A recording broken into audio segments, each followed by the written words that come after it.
You're watching Suck Professor. Hello, everybody. It's me, Hank. I'm joined by... James. Put down the huge sword and quit playing Final Fantasy VII. Fucking show some nuclear bomb. Nuclear bomb, James. Welcome, everybody. Hello. Welcome to our Westworld Season 3, Episode 5. The name of the episode was... Genre. Rub the genie in the bottle. In a way, they have let the genie out, haven't they? Yeah. Did that make sense? Probably yes. not. So, welcome to the show, everybody. Welcome to Suck Professor, your home for exclusive and precise analysis with random political asides, random stories, nonsensical ramblings, and probably some cursing, and some inappropriate metaphors, and probably some historical and I don't know. We're gonna get some shit wrong. It's the dumpster fire of recaps. We're the fire festival of recap shows. Only this one actually happens. Yeah, unlike ours, you can pay for it and come to it and not die of scurvy or whatever they all died of at the dumpster fire. Messy start. I admit it. That wasn't our best. We're a little bit more smooth. We've been rehearsing all morning and all day, so but we screwed it up. Were the costumes necessary? Yeah. No. Yeah. That's why James is covered in earrings. We're dressed like the two little schoolboys from the beginning. Yeah, those two. And our recap is the nuclear mushroom cloud. Exactly. But we couldn't afford the real earrings that Dolores wears, so we had to go get those those black spiral binder pieces that hold those notebooks together. Yes, I work in an office. Yeah. I'm well aware. So those things suck. You ever had to take something out of one of those to make a photocopy and then put it back? Yeah, well, nightmare. It's a puzzle. It's like a torture thing. Anyway, So it's sort of just a podcast where we talk about the show, but we kind of take our time. We enjoy each other's company, and we enjoy our company of our wonderful audience. By the way, I got some excellent comments that we're going to check in with at later at the end. So we're going to read some comments. They're not like pranks or gotchas. They're actually some really great points that I think I'd be really excited to hear what James has to think. Because as everybody knows, he's the one with the brain of this operation. I'm just good at editing videos and pressing record, and then I kind of just fumble my way through it while you clarify all the details. No, that's what I do on these. I fumble my way through it. Hey, if you're fumbling, then call me Tom Brady. You know what I'm saying? I meant Wayne Brady. Oh. Wayne Brady. He's an improv guy. He breaks into song. He had a mask on. What? He was one of the Masked Singers one season. I think he won. Didn't he win season 2? I don't watch it. What, but on I the think show, The Masked Singer? Yeah, I think T-Pain won season 2. I think Wayne Brady won season 1. Wayne Brady season 2. Talented guy. Yeah, he's very talented. Season 3, Sarah Palin. No, she didn't win. Yeah, she sang the booty song, right? She did. I like big butts or something. Yeah. I like average sized butts. No, you know why she likes big butts? Because she can see them from Alaska in Russia. Yeah, her Russia. neighbor. I got that one a little bit wrong. That's okay. You know what? No one's gonna hold you accountable for that. She, All right. So we ramble, but we get to the show. We talk about the episode. Well, the screenshots on the show that you're looking at are not in sync with what we're talking about. By the way, in case that's not obvious, but they would be if we were doing our traditional shot by shots. But those are a big pain in the fucking ass. So we're just doing this. And anyway, my anxiety attack seems to have abated, James, so that's good. I had a pretty weird anxiety thing happen to me today that was related to life, but, I'm a bit of an emotional nut. Got some... Rohoboam has decided that I'm on a weird path, it seems like sometimes, but I'm feeling better now. First, James, the quarantine, how you hanging in there? How's it getting? What you doing? I'm playing Final Fantasy VII Remake. Yes. It's good. It's pretty exciting. It's good and bad and good. But I know you got a lot to say about it. We'll probably do something when you're further along in the game. Yeah, I don't think people are going to necessarily be too interested in Final Fantasy VII because that's the game side of things, and this is the movie side of things, and the TV show side of things. Maybe it's a little bit of crossover. There's a Venn diagram there. There's people in both circles. They may not be into the games, but they're into the James. No, I'm quoting James's dating profile right there. Yeah. Okay, James, quarantine life is treating everybody. I hope everybody out there is having a weird fucking crazy ass time. This is the weirdest way to be alive. Every time I order food, ninjas deliver it. What's the deal? they throw the burgers into your mouth. I know. It's I can see them. They're not good ninjas. No. Oh, okay. I wasn't expecting you to bring up ninjas. My grandpa was killed by ninjas, James. It's a very sensitive topic. Okay. All right. Well, we'll probably talk about the quarantine later, but I hope everybody's doing okay. This whole world is just. I would have never in my entire life predicted. I mean, Rehoboam wouldn't have predicted this. No, probably not. Rehoboam was not as stupid as we are, as actual people. Yeah. Who put Trump in charge and then just dismantle the government completely. And that's not Trump's doing. That's everybody's. It's like, no, we don't need people who know how to deal with stuff. We'll just wait till it happens and then tons of people will die. Yep. That's our system. We're all going to die. Happy Easter. Oh, yeah. Jesus is risen, everybody. He hid some eggs in my yard. And okay, well, all right. No offense, by the way. I mean, all offense. I didn't mean to be offensive there. So, okay, let's get to the show. We're going to talk about this episode here. So we learn a lot about Rehoboam and its creator. Oh, and there's the person I asked not to text me when I'm doing this thing. Thank you. Wow. You have like a sound button on. Yeah, it is. Look at that. It's on as low as it goes. Oh, really? Yep. There's no like switch? Nope. No little flippy Not switch? on an iPad. What? God, get with the Lenovo, dude. Come on. I bring my Lenovo's Lenovo to the coffee shop and the ladies just throw themselves at me. We can't resist it. Rehoboam and its creator, Edgar Wardo. Wait, say that again? Edgar Wardo. One more time. Edgar Wardo. Okay. It's better than baguette, which is offensive and racist against French people, those fucking frogs. I speak French, guys, but I'm allowed to say that. Je parle français. Vous pouvez faire ça aussi.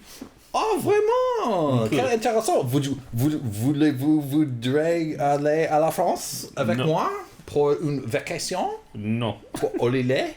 If I were to actually try and go, I took 6 years of French, but if I actually tried to do it, then probably people will be ostracizing me for the horrific Southern hillbilly accent French. Sure, they'd be like, you have a hillbilly accent. Yes. You and I speak French well enough that we could get by. I think we could respect. I would have a hard time understanding because they speak so quickly. I can read and understand enough of it written and spoken to get by, but I don't feel proficient at speaking. No, I wouldn't be able to have like a fluent conversation. Yeah, easy. Yeah, it would take some time, but I definitely have a foundation to get by.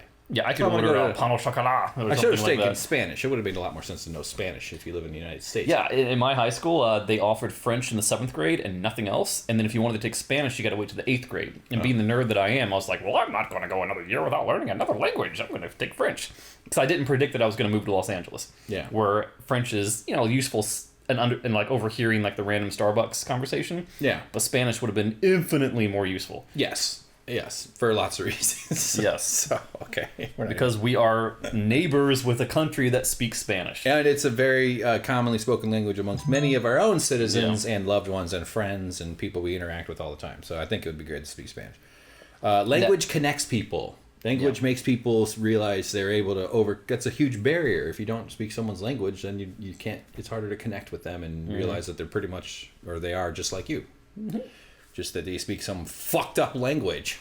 All right, so where do we start opening? We see some kind of devastating disaster. It looks like a nuclear sort of bomb, right? Right. So this opening kind of with the field with a dead deer. Is that a deer? I guess that could be a deer. Yeah, it's a deer. Kind of looks like a deer. Sure. But basically, the kid dragged it there from the road. He's a real weirdo. This is the scene in France where the mushroom cloud is going off in the distance, and Serac and his brother are in a field witnessing the devastation of nuclear annihilation. Yeah. And we theorized in the last episode, or the episode before that this could potentially be Ford's brother. Had we had the foresight to look at the credits, we would have seen definitively that was disproven by the credits of that exact episode. Right. So we know now that his brother is not Ford, but is another little French boy. Little French boy. Yep. Yeah. And it was based on kind of the white sleeves of their shirt. Yes. It was really not. It was a flimsy theory. Yeah. So the kids, there's not too much to say about it, but it kind of we learned a little bit about Serac's sort of early days and his brother. What? Well, his brother had a bloody nose during that time. What does that mean? So what? What? Well, he had radiation poisoning. Oh, why? Was he closer? He was at least 5 feet closer. Yeah, like they're like 20 feet apart. I know, that part's a little funny, but it becomes a plot point later on that his brother is... Actually... Is this a video game with area of effect spells? No, he was right outside the hit point range? The brother has a more immediate effect to it, but they're both impacted by the radiation. At a later point in time in the episode, they say they have to undergo radiation therapy, and that's how he learns that he can edit people. So he's undergoing it at the same time, but his brother has an emotional breakdown or a mental collapse that kind of separates the two ideologies, but they are both impacted by the radiation. All right, fair enough. Okay, well done.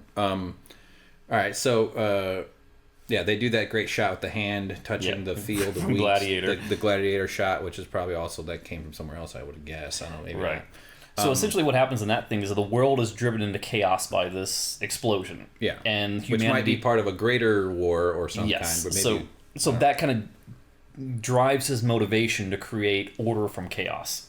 Okay, sure. So that's the two conflicting ideologies. Serac is order from chaos. Dolores is order to chaos. Yeah. Chaos as a means of acquiring order. Yeah. Or upending the order that currently exists. Yeah. At a later point in time, Caleb actually says in the episode something like, I would rather live in chaos than be controlled by you. That's why his name is... referring to Liam. Yeah. Yeah. That's why his name is... Chaos. Or Caleb. It's short for Calebos. Yes. So let's just go through it, though. We've got like that... We see a lot of that, whatchamacallit. We're not going to go beat by beat necessarily, but where he's... Go, you take away.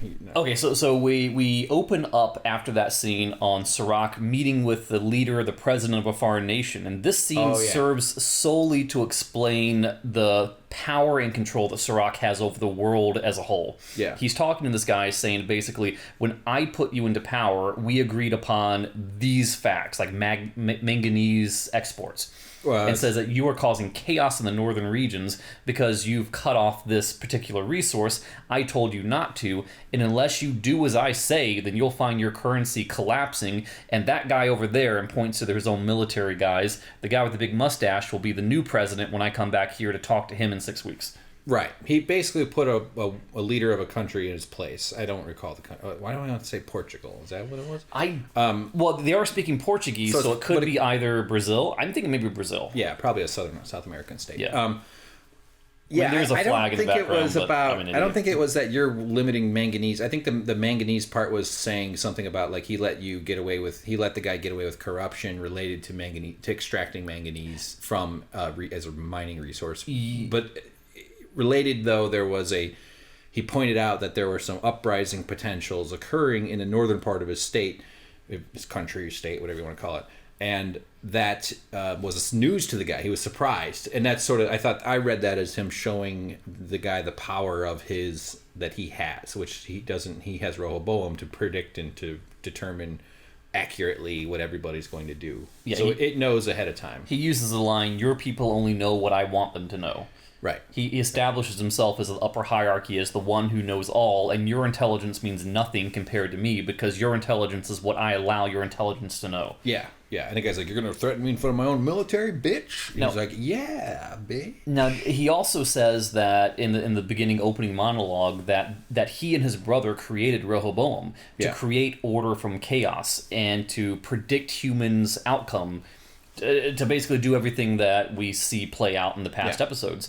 And he says that there's a few outliers, certain people that cannot be predicted. His brother becomes one of them, and he refers to them as the fly in the ointment. Mm-hmm. And at this point in time, we see a fly buzzing around this guy's head. Yeah. And now, in the past 2 seasons of Westworld, flies have been a very, very, very intricate part of the episodes. There's been a lot of theories as to what the flies represent. Are the flies robotic? Are they natural?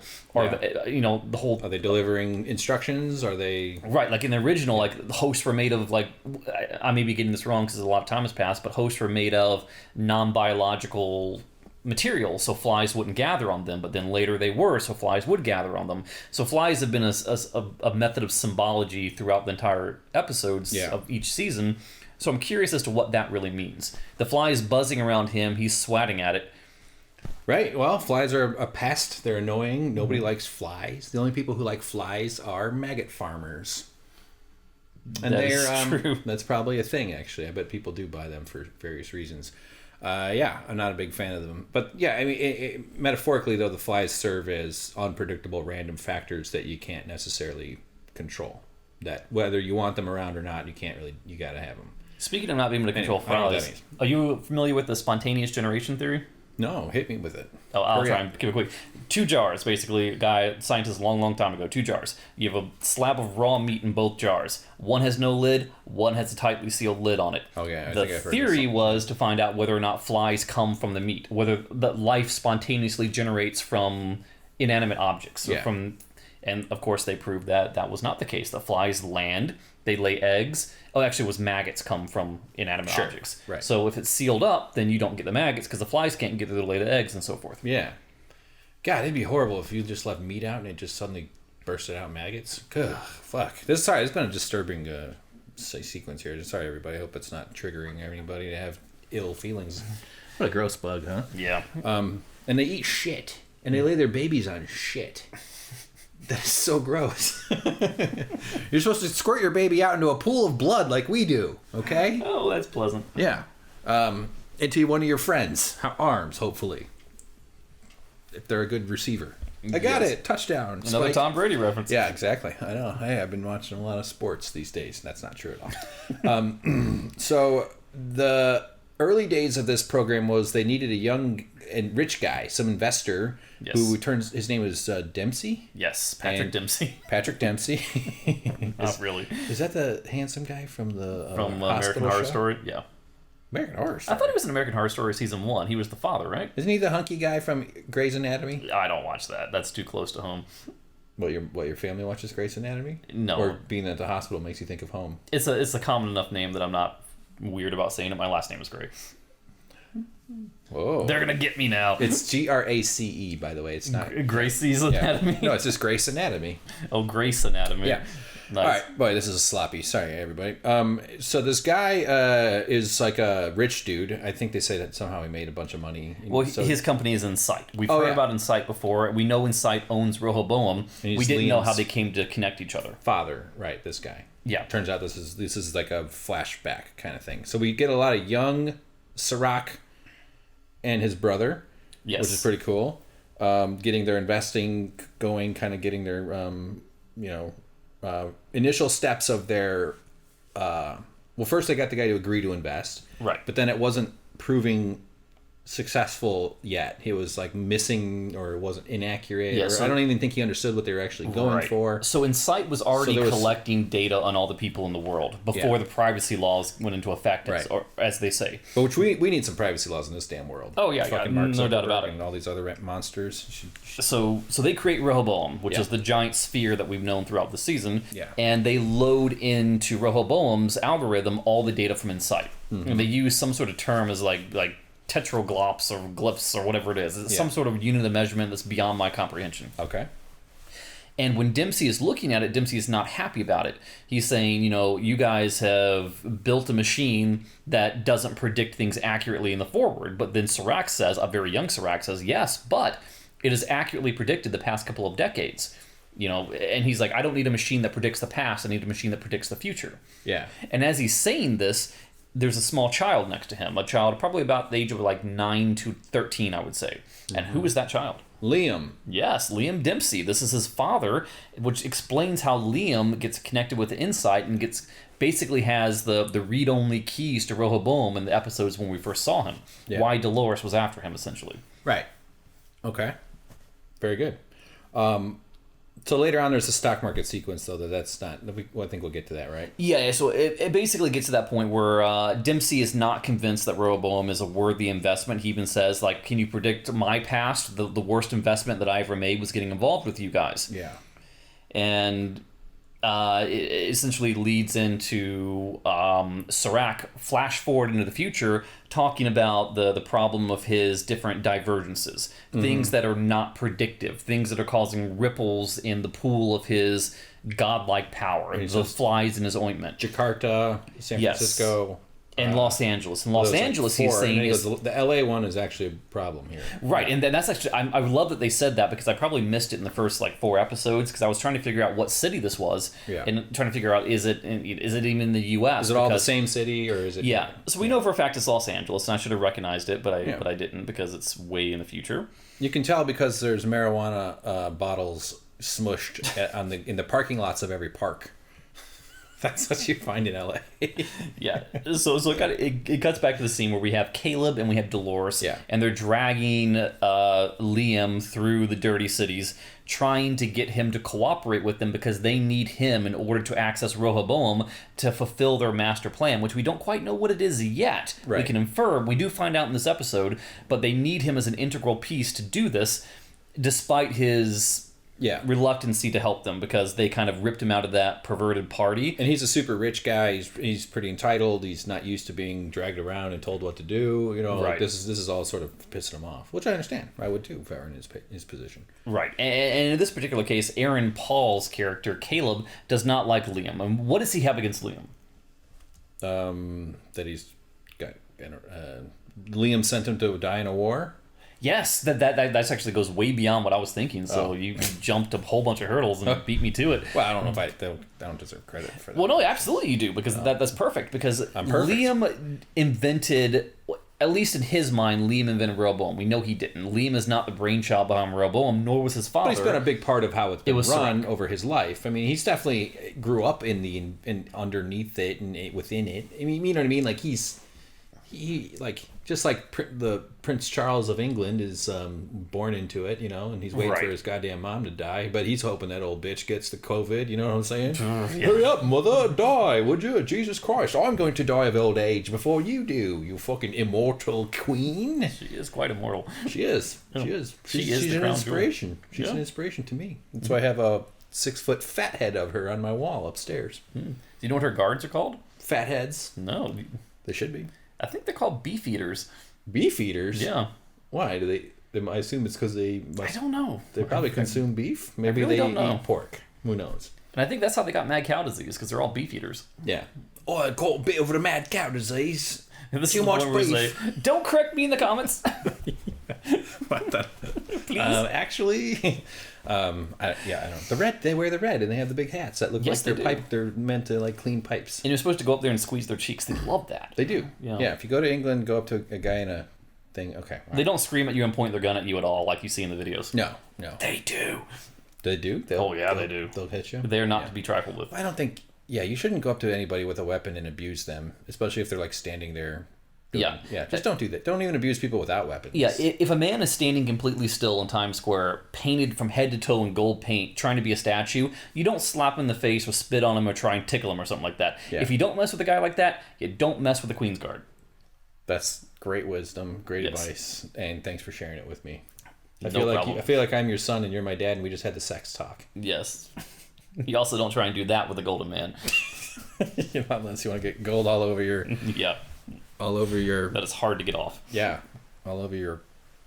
I don't know.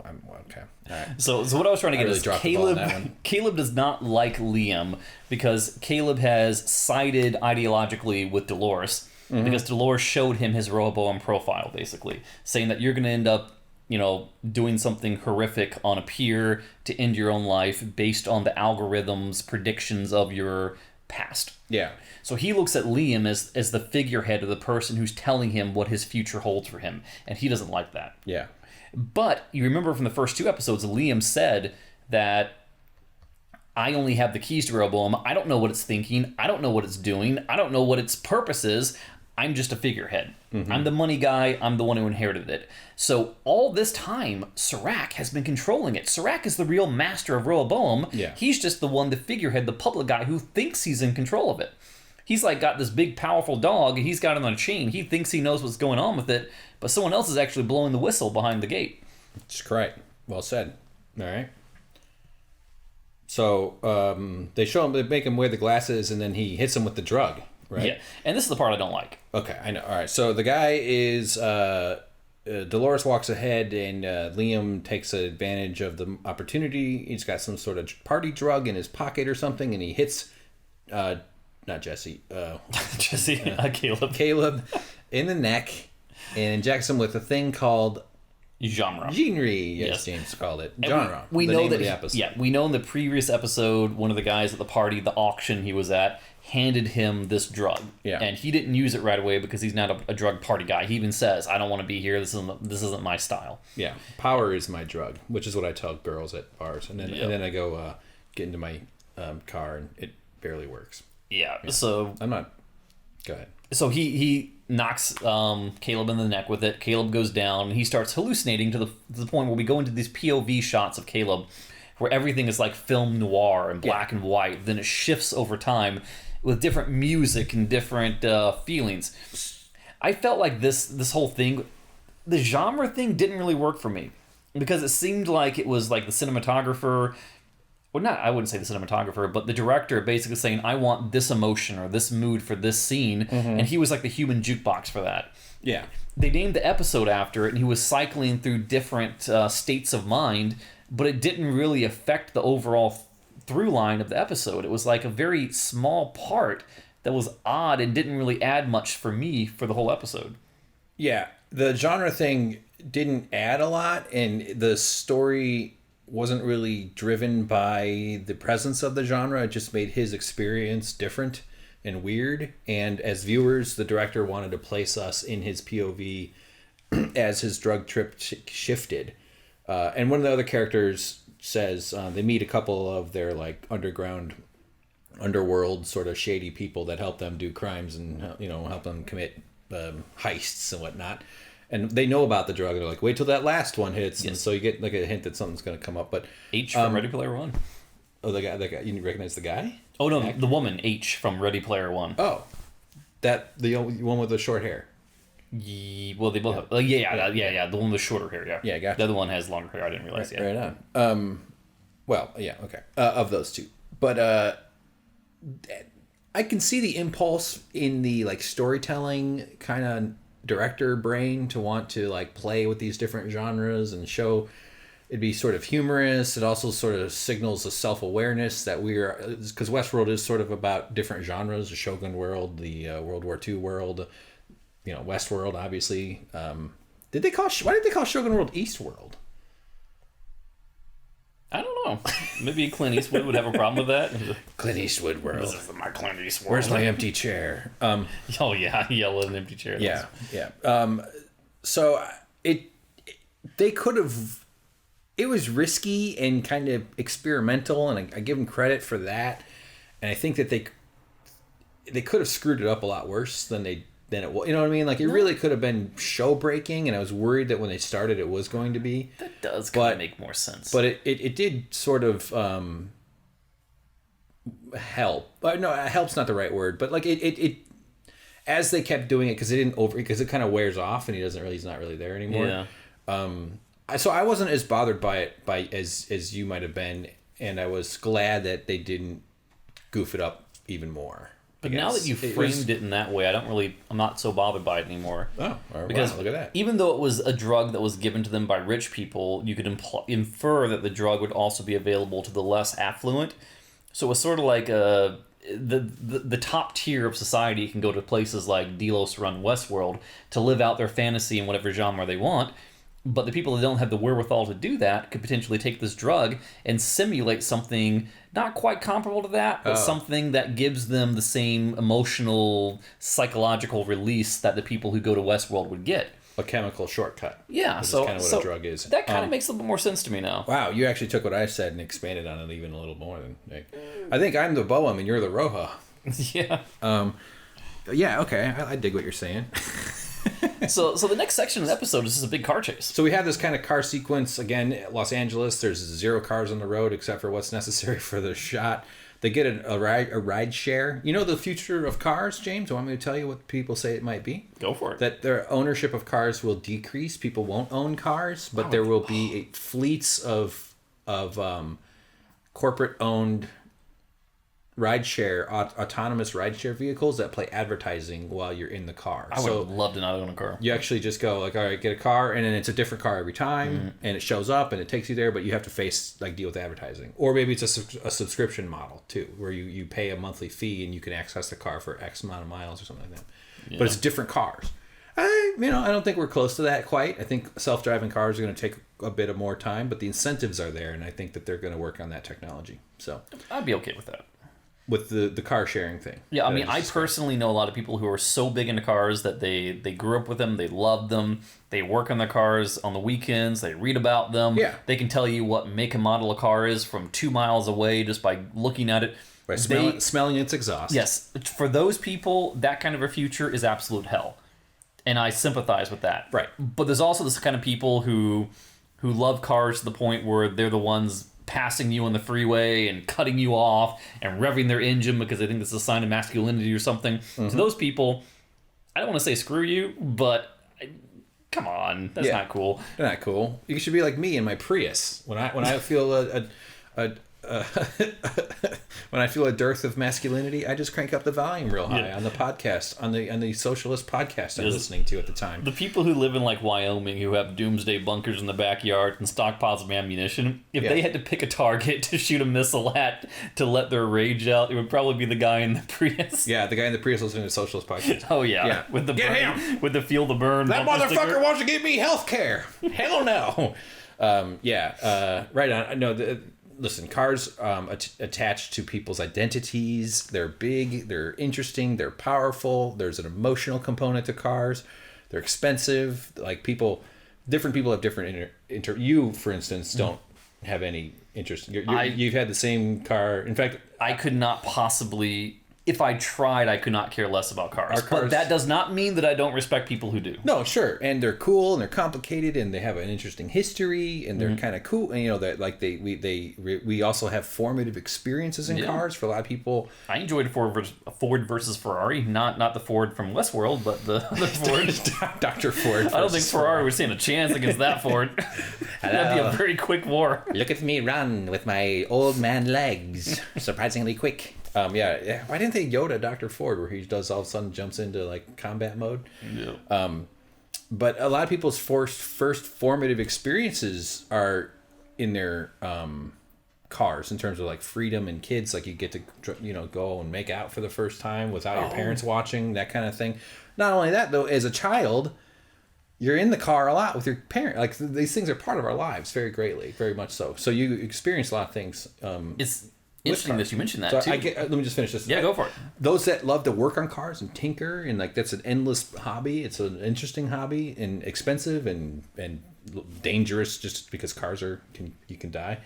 So I get why people love cars. I kind of wish I was into cars because I'm kind of mechanically minded. I probably would handle them pretty well, but I don't really understand how they work. Yeah. So the whole freedom thing we were talking about, that point in life where you get your license, you want to get out there and get away from the home nest and do your own thing and be your own person. Yeah. My nephew, who I would take many bullets for, I don't think he listens to these things, but if he ever does, then 7 total bullets, like 8 bullets is too much. I would take 4.5 bullets for him. 4.5 plus a little shrapnel. More, no less. What a great uncle. Yeah. But yeah, he's just got his learners, and he might have just gotten his new license. He's been taking driver's ed and stuff, but he now has the ability to drive as of the moment the lockdown started. Can you imagine the pain he's going through sitting in lockdown, told he can't go anywhere? Right. I mean, I sympathize with him, but he's doing the respectable thing. He's doing the responsible thing. He's staying indoors. He's staying home. So kudos to him. Kudos to James's nephew. Stay on that internet and let it rot your brain. And by the time you're in your mid-20s, you'll be so psychologically disturbed by the internet, you'll never want to drive anyway. Yeah. Good times. Sure. Yeah. So I don't know what the hell it's talking about. So this car chase. Who was chasing them? The cops. I don't know. No. The corporate goons. So Liam Dempsey gets into the car with Dolores and Nicolas Cage. Caleb Nichols. Okay. Got that one a little wrong. Yeah. But he says, my guys, even you can't run anywhere. My guys are going to know where you are. Yeah. And he sees this car approaching them, about to follow him, and goes, they're going to get you no matter what you do. And Dolores says, those aren't your guys. Those are Sirach's guys. Oh, right. So they go on this big car chase, and Dolores is pleading with him, not really pleading, but more so threatening him, saying, give me your security key. Yeah. Because without your security key, I can't do what I'm about to do, what I need to do, and they're going to kill you, and if they kill you, I'm not going to be able to get it, and I can't save you, and I can't protect you unless you do as I say. Yeah, the only way to stay alive right now is to give up your security key. So they use the chase as leverage to get the guy to give up what he doesn't want to give up. And she's also got her own motorbike, and every time we see the motorbike, the robot bike that Dolores has on screen without, or actually even with Dolores, but James will make a disapproving grunt. Make a disapproving grunt right now, James. Go. Yes, I didn't expect you to do it. I'm looking at this image right here. What is it about the car that you don't? Is it that's just Terminator mode? It's Terminator Dolores just irks me. I can't help it. It's who I am. Yeah. She was I don't want to sound like a beating a dead horse here, but she was my favorite character.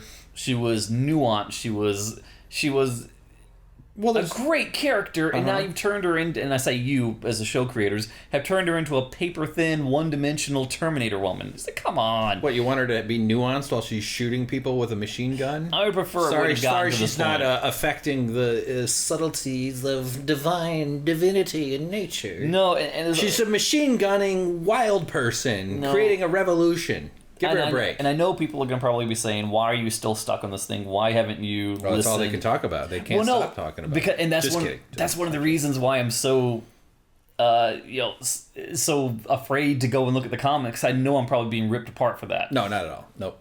Because, I mean, on the other side, if the shoe was on the other foot, I'd be ripping myself apart over that. Because I'd be like, I'm sick of hearing this crap.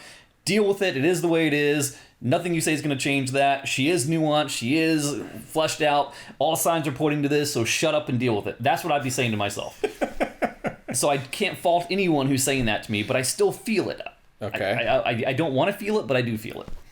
All right. I think someone made a good point about or mentioned the Terminator thing, but no one's going after you because you're about. If they do, I don't think you're alone. It's completely legitimate if they do. Okay, fair enough. All right, you're very a good guy for opening up that, inviting the kind of criticism that most people would shy away from, as you also just admitted to doing.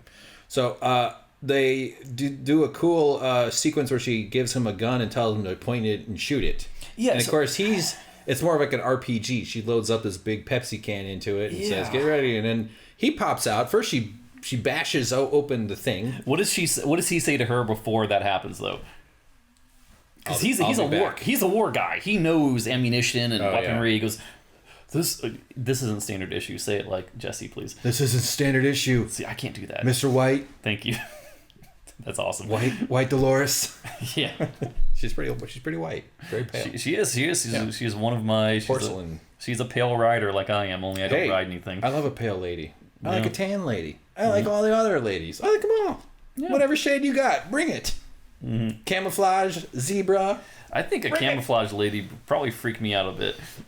Camouflage lady? Just slow. You know, like that famous Simpson thing where Homer just like disappears into the hedge? Yeah, backwards. Just having like that happened to me one time, but I won't really mention it though. But it was an old woman who was dressed in a flower, like a not head to toe, but like a long flowing dress. Like a house dress kind of? Yes, and the floral pattern on it. And she was emerging from a door in a hedge that was floral, and she scared the living crap out of me. That's it, I know. James is pointing at the computer. It's fine. So, okay, that's funny that you were surprised by a camouflage neighbor. So, yeah. Wearing flower camouflage? Yes, camouflage ladies scare me. Okay, that's fair. But the thing he shoots in the air, he misses. First, he's up there slopping around because he's high as shit on his genre drug. Yes. And he's not, and the other cars are shooting at him, like there's one guy at least shooting. And he misses his RPG shot, and he's not... Can't get a steady platform to shoot from. And he's like, I missed. And so then she goes, just wait. And so that thing flies up in the air, turns into a drone, and becomes a missile, which I thought that was kind of neat. But then why did he have to stand up and stick his head up to danger like it's prom night and he's in a limo? You know, that was stupid. Just shoot the thing straight up once you pop the glass off the top of it. Yes. Come on. So she has shown him his Rehoboam profile. Yeah. She knows everything there is to know about him. She knows his war history, his post-traumatic stress disorder. She knows that he is tripping out on this genre drug right now. Yeah. So she has two roles that she knows has to happen. One person has to shoot this thing. Another person has to man a tablet, like a little iPad. Yeah. So she says, okay, I am a walking, breathing aimbot. So clearly, I'm going to be the one playing with an iPad, and I'm going to send this unhinged, poor, suffering man to shoot the rocket out of the sunroof. The sunroof I created. Getting your drunk buddy to do the dangerous stuff. Hey, Billy, jump off this roof into the pool. You'll be fine. No one ever gets hurt jumping off a roof into a pool. He just didn't need to stick his head up. He just could have shot it. She could have given it to him and shoot it straight up. Yeah, it was one of those like reversal things, like oh, he missed. Oh no, all is lost. Yeah. And she's like, no, I got this, bro. Yeah, we got technology. Yeah. So basically, she does this whole thing: accelerate to 90%, accelerate to 94%, accelerate to 98%. Stop. Then the car stops. Do you think it would have gone to 102%, or is that literally impossible? She didn't want to quite push it to its limits, so maybe there's a deeper meaning behind that. I don't really know. Calculus. So, basically, when the car stops, who is waiting for them but... Their friends. Caleb's friends. The I feel bad that I don't know their names. I mentioned before, one is H from Ready Player One. The other is I'll call him T-shirt man. T-shirt man. Yeah, he's got the light up T-shirt. Not a great move if you're trying to hide from the cops, by the way. I know it's the future, and we probably already have like electricity involved in clothing. But don't wear something with words that light up. Although maybe that's a way of saying I'm not a bad guy, because what only an idiot would wear this if they're committing crimes while wearing a shirt that lights up different words. Yeah, I mean, I've heard of wearing your emotions on your sleeve. This guy wears them on his chest. Yeah, exactly. Where it's like, can you imagine like being interrogated by the cops and you're just saying something, your shirt lights up with lie? Yeah. Sometimes I sneeze and I get goobers on my chest hair, and then it's like I'm wearing my snot on my chest. Yeah, so these are the guys that you mentioned before who was saying that, yes, they understand T-shirt man knows what kind of drug this guy's on, because these are like the underworld, black market, dark web type of people who are operating on the illegal circuits of society. Yeah, sure. So they know what he's going through. They can see it in his eyes. Right. As it's all futuristic scenarios, they're going to have like a underworld stuff. Yeah, and so the whole premise of the Matrix, pretty much. And she's telling these guys that they have to keep this little boy Fauntleroy, I think they called him, alive, because he holds the keys to her access to Rehoboam. Right. Once they get that from him, they don't need anything from him. They already took all his money. They took his access key. As long as she can get his biometrics to stay alive and well, after that point in time, they don't really need him. Right. Right. So, they get out and they shoot the cops too, or they have another. They stand there and they shoot them. It's fine. Liam says something, and maybe you can correct me on this, but it was something pretty plot integral, where he says that I have read-only access, and in order to make any changes, to extract information and to affect Rehoboam in any way possible, I have to use my key here, and I also have to use my key at the terminal right at Rehoboam. Yeah. And he's kind of laughing like, you've done all this for nothing because you can't be in two places at one time. Ha ha ha. And Dolores is like, hold my beer. Yeah. Because we know there are multiple Doloreses. She says, hold my 5 beers. Yes. There's 5 of me, bitch. And 3 of them are dudes, and 2 of them, I don't know. I don't even remember, honestly. And I didn't even notice this when we were watching the episode, but as soon as they say that, Dolores starts speaking to, what's his name? Connolly? Not Connell. Connells. Yes, so the older gentleman with the white beard, the one who was the caretaker, so to speak, of Liam Dempsey in the prior episodes. And she's touching that little weird thing on her ear. Maybe that's a communication device. I thought it was just a piercing, but maybe there's more to it than that. Yeah, that's like her Starfleet communicator on her chest. Yeah. Except it's up on her ear. Yeah, all right. So they get in there, and it turns out, so this guy's running around with Bernard. Yeah, so he had basically taken Bernard into his custody at that point in time, and he was told to protect Bernard as well. So we know that there's some deeper purpose for Bernard, but we don't quite know what that is. Right. If Dolores wanted Bernard dead, she wouldn't have brought him back to life to begin with. Yeah. She had his pearl. She has a specific plan for him. So, I feel embarrassed saying this, but I often reveal my ignorance on this show. It's kind of my thing. What's Bernard motive? Why is he doing anything? What's his motivation? Am I okay? Is it all right that I don't know that yet? Yeah, I don't feel very comfortable with that fact either. The only thing I could possibly point to is that he probably has at least 5 seasons in his contract. I think that's the real reason. Is he trying to stop her though? He is. He is still. He and Ashley Stubbs are still opposed to Dolores. Maeve is still opposed to Dolores. Yeah. So not everybody is on the same wavelength. Maeve's incentive is to see her daughter again. At least that's the carrot Serac is saying. Serac. But what's his incentive? What's his what's he trying to preserve or change? It's almost like Bernard sees the value of humanity and the value of human life, and he saw her go on a rampage as Wyatt in Westworld, and he thinks that her goal is to enslave and destroy humanity when her goal is really to release humanity. Yeah. So I don't know if Bernard truly understands what her motivations are and whether he's opposed to her because he doesn't really know her end goal. Yeah. Right. Yeah. Okay. I just assume I tuned out during some key scene. That's usually how I figure I missed something. Yeah.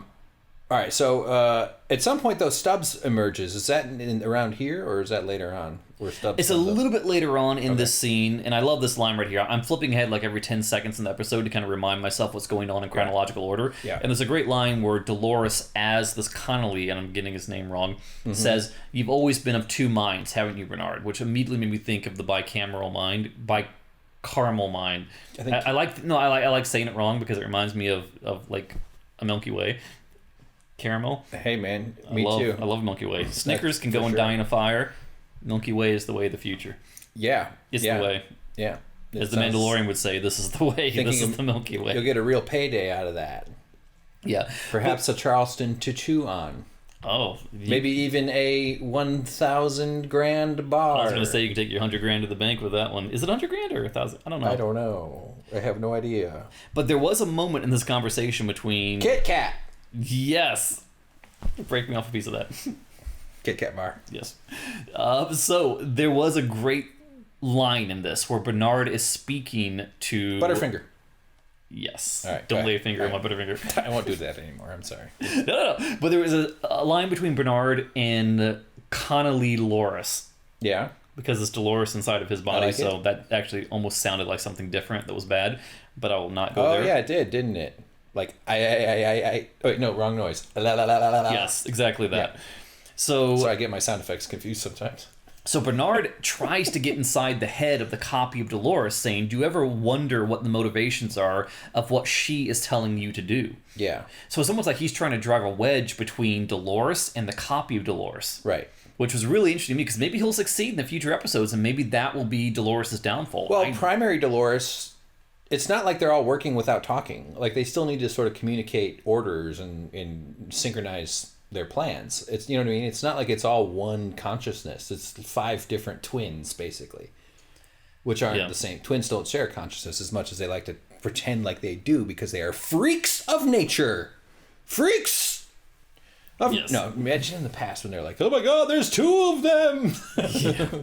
Quickly, form a religion or something. There's 2 people. What is this sorcery?" Do you think there was ever a moment in reality where this cliche movie line ever happened, where someone approaches someone from behind with like a knife or a gun or a sword, and they look back and he says the line, "I thought I killed you." Oh, because of 2 twins. Yeah. You did. That was my brother, Jerry. I'm Terry. Okay, then they kill Terry. It's my sister Carrie. Carrie. Yeah, twins. My father Barry. Twins are crazy, man. It's crazy. Yeah. It's just an egg. It's just a cell dividing at the right moment. It's amazing too how simple it is. Isn't it? Yeah, it's pretty cool. Fucking wild. I'm glad I don't have a twin. Can you imagine a motherfucking asshole like me? Maybe I have a little baby skeleton. You know, that happens sometimes where people have vestigial skeletons of their absorbed fetal partner. We find like a tooth inside your tissue or something. Or they'll find like a tiny fetus skull like in your shoulder blade or something like that. Like, oh, you got a weird part of your... Like you get an x-ray when you're a teenager, you know, because you broke your foot at football camp. And all of a sudden the doctor's telling you that you're a fucking monster from the island of Dr. Moreau. Now, if you're a surgeon... With a talking fetus growing out of your back. I wouldn't say talking. Like Quaid from Total Recall. Here's the thing: if you're a surgeon and you take the Hippocratic Oath and you're a doctor and all that kind of thing, and you find something like that inside someone when you're doing surgery, are you legally obligated to tell them, knowing the emotional and psychological stress that will cause them, or do you just like throw it into the incinerator and be like, "Didn't see nothing"? What talking fetus skull? I don't see. Well, not talking. They have glowing red eyes. Yes, and they speak French. And they're evil fetus demons. And they have a glowing crit spot. Yeah, they have. If you get behind them, you can access their crit spot. Yeah. I don't think surgeons are. They have to tell you, right? I imagine they would show you, but I don't know if you could. Like, what's the legal liability? I think they have to. So you find out from the next surgery, and then you have to go back to the first surgeon and be like, "Hey, man." No, you find out from the first surgery. No, but you're saying, is the doctor supposed to tell you? I'm playing it forward if they didn't tell you. You don't know if they don't tell you. Well, if the first one doesn't tell you, though, that evidence is gone. I know, that's what I'm saying. You took the tooth out of your shoulder. So what's the obligation if they don't tell you, and you never find, and you find out or you don't find out? Right, but I think it's a violation of the Hippocratic Oath. Do no harm. So you're saying a doctor should... Well, what's the harm in not telling you, though? It's more harmful to say something because it's freaky. Is it though? But that's like the Rehoboam. You're like being Liam Dempsey in this one. Take choice away. Yeah, it's not the doctor's decision, I guess. I mean, I would assume that most doctors would probably show you and tell you and say, listen, I got something to tell you. I was at the mechanic once waiting for my car, and the mechanic came out, and he was he squatted down next to this nice lady waiting for her car, and he goes, well, I don't get to tell people this often. And I was like, this is what my ears are picking up, and he goes, you got a mouse. And she goes, what? You could tell she was like processing, like, I don't know. He goes, a little mouse built a nest on your engine. Huh. And you could tell the guy was kind of amused by it. He was sort of entertained by what was going on, and she was sort of like, oh boy, this is like a Disney movie. Yeah. This is like everybody's fantasy come true. I thought you were going to say the car was pregnant, which would be great. With mice. I would buy a Ferrari if that were the case. I'd breed 2 Ferrari and sell the offspring. Ooh, good idea. That's a great business model right there. Yeah, to sell tiny baby Ferraris on the black market and sell them for organs, maybe. Get to feed them like bottles of oil. Just make them grow up. Your nipple squirts out oil. And premium gas, too. I don't think Ferraris just take regular unleaded, like us fucking poor people. Yeah, you definitely need the premium. Anyway, the guy in the mouse, I mean, it was a fun little moment. The lady was kind of entertained by the mouse on her engine. So, moving on. I guess we don't. Yeah. So the next scenes basically show the relationship between Dempsey and Sirach and his brother. Yeah. Saying that initially Dempsey was not on board with the whole Rehoboam thing until they started appealing to his baser instincts, saying, okay, you don't understand the benefit of this to us and our grasp for power over humanity. Let's show it to you in terms that you understand. Well, I think we can predict the stock market. Right. But also, it's a gradient toward. I don't think they were yet at its full potential too. The brothers, right? It's not like it had reached its zenith. They needed to keep him interested, though. Yeah, because this guy until they could get there. He's been giving them the business about not producing results, and so now they got the stock market, and he's predicting 15 minutes ahead on the stock market, and so then they show this sort of sequence where it takes $5 million and converts it into $100 million by trading on the stock market, cheating like Biff Tannen from Back to the Future. Oh yeah, with his almanac. Almanac, yeah, because he's got the future in his thing, and if you can predict ahead, the stock market. So the guy gets it because he understands money, and he says, "Oh, great!" And they're like, "Yeah, he didn't really understand it, but because of the stock market, he's excited and he can see the potential that at least throughout his own greedy capitalist perspective, I guess. I don't know." But the brother is this where the brother starts at? So he's having issues with his brother. Although they don't really show him. I don't like these words, acting up, but he's mental problems or some sort of. He's in the proverbial fly in this scenario, right? Yeah, he basically said that there were problems. There were the flies in the ointment of Rehoboam, the people that could not be predicted, and they would always cause problems for the predicative algorithm. Yeah. And his brother was one of those people. And they explain that. Go ahead. No, his brother started losing grasp on reality, started not understanding what his overall goal was, and they started drifting apart. Yeah. But it wasn't simply that the brother had a different ethical perspective and just they drifted apart because of that or something, or some sort of rift that this was mental illness. Yeah, well, he described his brother or was it the radiation something from this? Well, they were both undergoing therapy from radiation, so I wouldn't say it was the radiation. It was that his brother had conflicts of interest, where his brother, according to him, had used the system to look for ways to murder Dempsey, to take him out. Yeah. So he saw his brother as this unstable, chaotic, uncontrollable, unpredictable element, which became a threat to him and his Rehoboam goals. Sure, yeah. And that was kind of explained in that where they showed all those different people and there's isolated bedrooms with all the glass walls. Yeah, a little bit later on you'll see that. That was weird. I didn't know what that was right away. I was like, it was a futuristic IKEA. Yeah, it was a futuristic, home for the mentally impaired, or I don't know what the right words are to use there. So the kind of cruel though to lock people up, isolated, but never. I mean, but I don't know. Well, it's basically saying I can't control you, I can't predict you. You're a threat, therefore stay in this little cell. Right. Yeah, like the thing isolates people who are threats to the system. Yeah, you don't fit into my algorithm. Yeah. You're not part of my plan. Therefore, you are a danger to me, and I must control you. You know, like in the Matrix, how they're all batteries plugged in those giant pink pods. This next scene right here is essentially ripped straight from the Matrix. Oh. So what happens on the train? So Connolly gets the code. I was going to say something about farts. Go for it. It'd be fun if one of them, like they have like 1% of the population just is a little too gassy for those pink pods. And so like every once in a while, one of those pods goes, you know, like when you fart in a hot tub. And, I can say I've never done that. You got to be, never been in a hot tub. You are rolling the dice because if that bubble goes up the back, it's a nice time. It feels good. It tickles your back hair. Lovely. If that bubble goes up the front, now you got a fart blowing up right below your nose in a hot tub. Now, it's a full-on fart because it is just all one contained unit of fart right in your nostrils. No, let's say that just be careful, everybody. Aim your back, just shift your butt back just a hair. But I'm saying in the Matrix it'd be funny if there was every once in a while like one of the pink pods had a big fart, right? And then the robot comes by and like unhooks it, throws it onto the coming pile as someone who's never been in a hot tub, of farting corpses. You've been in one before. Yeah. Can you train your sphincter to get to the point where you can throw your voice, but can you throw your fart such that you can shoot a fart so powerful it covers the distance across the hot tub, yes, and then bubbles up next to someone else so that it looks like they committed the fart? You can. Gandalf does that in a deleted scene when he and the Balrog are in a hot tub. The wizard is never late. He farts precisely when he intends to. He farts.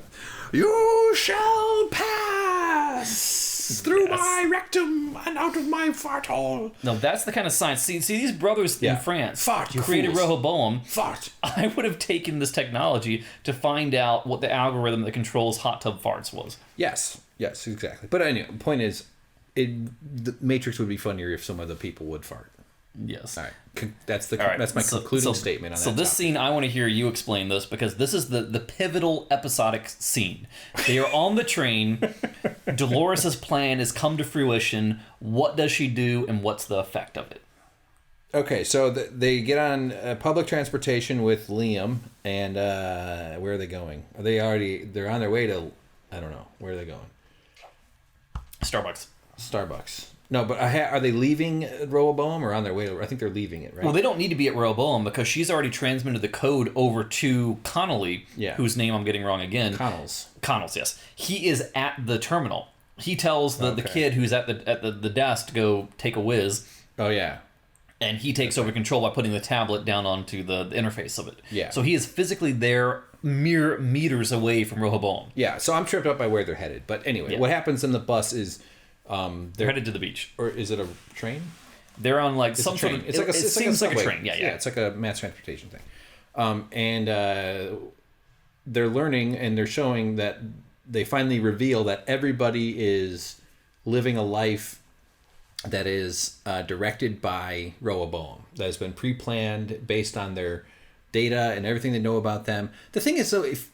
Okay, before I start jumping into the analysis part, quote-unquote analysis... And that Dolores' plan is to liberate every single person, and it happens to be everybody on the entire planet, which sounds like a lot, but from the bondage of having their entire life determined by Rehoboam, and then okay, did I explain that? It's sort of like, imagine a scene in The Matrix where Morpheus pulls Neo out of his little pod. So his fart pod. Which is exactly what Dolores did to Caleb Nichols on that pier. Right. So she liberated him. Took him out of the system that was oppressing him and brought him into the solution of the resistance that are fighting it. So how better to destroy a system and a man whose power comes from a system that's based on predicting human behavior than to hand them their own instruction book to themselves? Yeah. To hand them their own Rehoboam profile on a global scale where everyone gets a notification on their phone or on whatever device they choose to use that says, here's the data that's been collected on you from the moment that you were born into this world, and here's what it says you can be, what you can't be, and what you will be, and how you will perish. Right. So every single person on the train, we get to see that first, getting these notifications like an Amber Alert of data about themselves. There's a lot to talk about here. This is I think it's kind of stupid. I agree with the overall kind of metaphorical thing about people are kind of trapped in a loop of that they didn't really have a lot of control in setting up. Often your state in life is generally determined by your zip code and how much money you're born to. That can change, but generally it's pretty predictable. And when there are sort of modern systems of corporatism and capitalism and other ways of people that you don't get to call all the shots of your own life, for sure. I think that's a fair statement. I mean, and one of the things that I'm largely motivated by is autonomy. I really bristle at being told what to do and having a boss. It's probably why I had this anxiety problem, because I'm starting a part-time job soon. I think that's probably what this anxiety is coming from today, actually. I fucking hate it. Even work I want to do, I hate having anybody else involved in telling me something. So there's tolerances. People have different tolerances for these kind of things. I think I'm high in it. And that's why I'm trying to build up my own thing very imperfectly, no doubt about it. And what a weird course of life is. Not to make it all about me, which I just did. So anyway, what do you think? I mean, there's more to say, but what are your... I think the basest form of explaining what the episode is trying to convey is that Dolores is taking the opposing viewpoint to what Serac and his brother had. Chaos into control. She's taking control into chaos. Yeah. Yeah, no doubt about that. That's well said. But like just this okay, so what do? You get a text on your phone that has a whole bunch of detail about yourself. I'm first going to think it's a prank or some kind of fake. I wouldn't necessarily trust what it was. I would look to other people for verification. Right. There's a good scene where a man frantically takes the phone out of the woman's hand who's sitting across from her and gives him hers or gives her his and tries to validate it. Everybody standing in the same place, seeing their own life narrative listed out on their own phone for themselves. Yeah. It's horrific. Like it shows one woman who says mortality, suicide, wrist injury, and you can tell that. And she grabs like her daughter's arm as if to say that she's apologizing for what she may have done or what she would have done. Well, I don't. Yeah. You know, but because when something like that gets put in front of your face, if you're suffering through emotional trauma and you're trying to decide what you're going to do with your own life, that is invasive to a degree I can't even fathom. So a modern equivalent would be all the data that Twitter, Facebook, social media, pick your poison. All of this stuff is collecting massive amounts of data about you. Your phone, your location tracking on your phone, all your Google searching, all your browser histories, everything. Everything is being recorded somewhere. Mm-hmm. And the incentives to make money off of analyzing that data are enormous. Yeah. And not only have the people in charge of that data figured out how to make money on it, they're also gaining, it seems, the ability to control society in a sense by either permitting certain kinds of political speech or banning political, it's like, what do you allow on your platform and how do you allow people to use it? Zuckerberg has faced some questions about that. And so this is sort of an extreme version of that if we let it evolve unchecked. But we do currently have a problem, in my opinion, with the way algorithms interact with people, forming bubbles of ideology around their viewpoints. We opt into them. They give us the illusion of control. They let you pick the little personal notifications, preferences, and personal, like, do you want us to use it or not? But we're not shutting down the algorithms, and we are not benefiting from our own data mining that's happening. Mm-hmm. So the law should be, in my opinion, this is my soapbox, but I think it's pretty reasonable. The algorithms should be opt-in, meaning the default of all social media should be no algorithm unless you choose to enter it. And you should have access at all times to see the data that's collected that's about you. You should also have authority to ultimately to delete it permanently whenever you want, because it's about you. If we're talking about freedom, you should have the freedom to privacy. That's a major part of freedom. And furthermore, if they make money off your data, you should get a cut of it.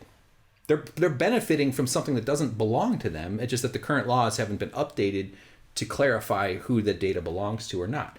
No, yeah, but they're providing a platform and you're using it and you sign the terms of service. Like there's a counter argument to it too as well. But I think that we're in the early stages of having to reconcile with big data. And the problem with especially the American government, but I think this is true about governments all over the world, is they're generally older fuckheads that don't know what the fuck they're talking about.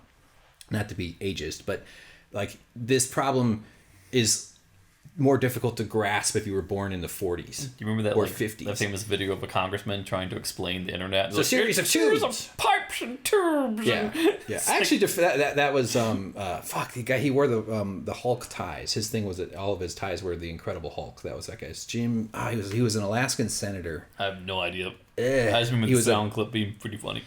People drag that guy for calling it the internet a series of tubes. I mean, he's not wrong. Well, the thing is, the metaphor he was using, people think that he was being literal, and this guy's a big piece of shit. I hate this. Like, I'm not a fan of this guy, but to describe the internet as a series of tubes is actually kind of like, in my opinion, bandwidth. Yeah, I mean, is a bigger tube. Like, do you think he understood it at that level, or do you think he just kind of lucked into that kind of analogy?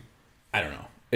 It wouldn't be surprising if he did not really understand it, but the metaphor of referring to the internet as a series of tubes it's okay. I don't think there's any because like electricity. You ever had someone try to explain electricity as terms of a garden hose, like voltage and current and amperage? I still don't know. I don't know. Electricity is just I think electricity is just magic as far as I can tell. But I designed aquariums like for a living. So like you have to know flow rates and stuff like that. So there's different amounts of like flow that can go through a tube.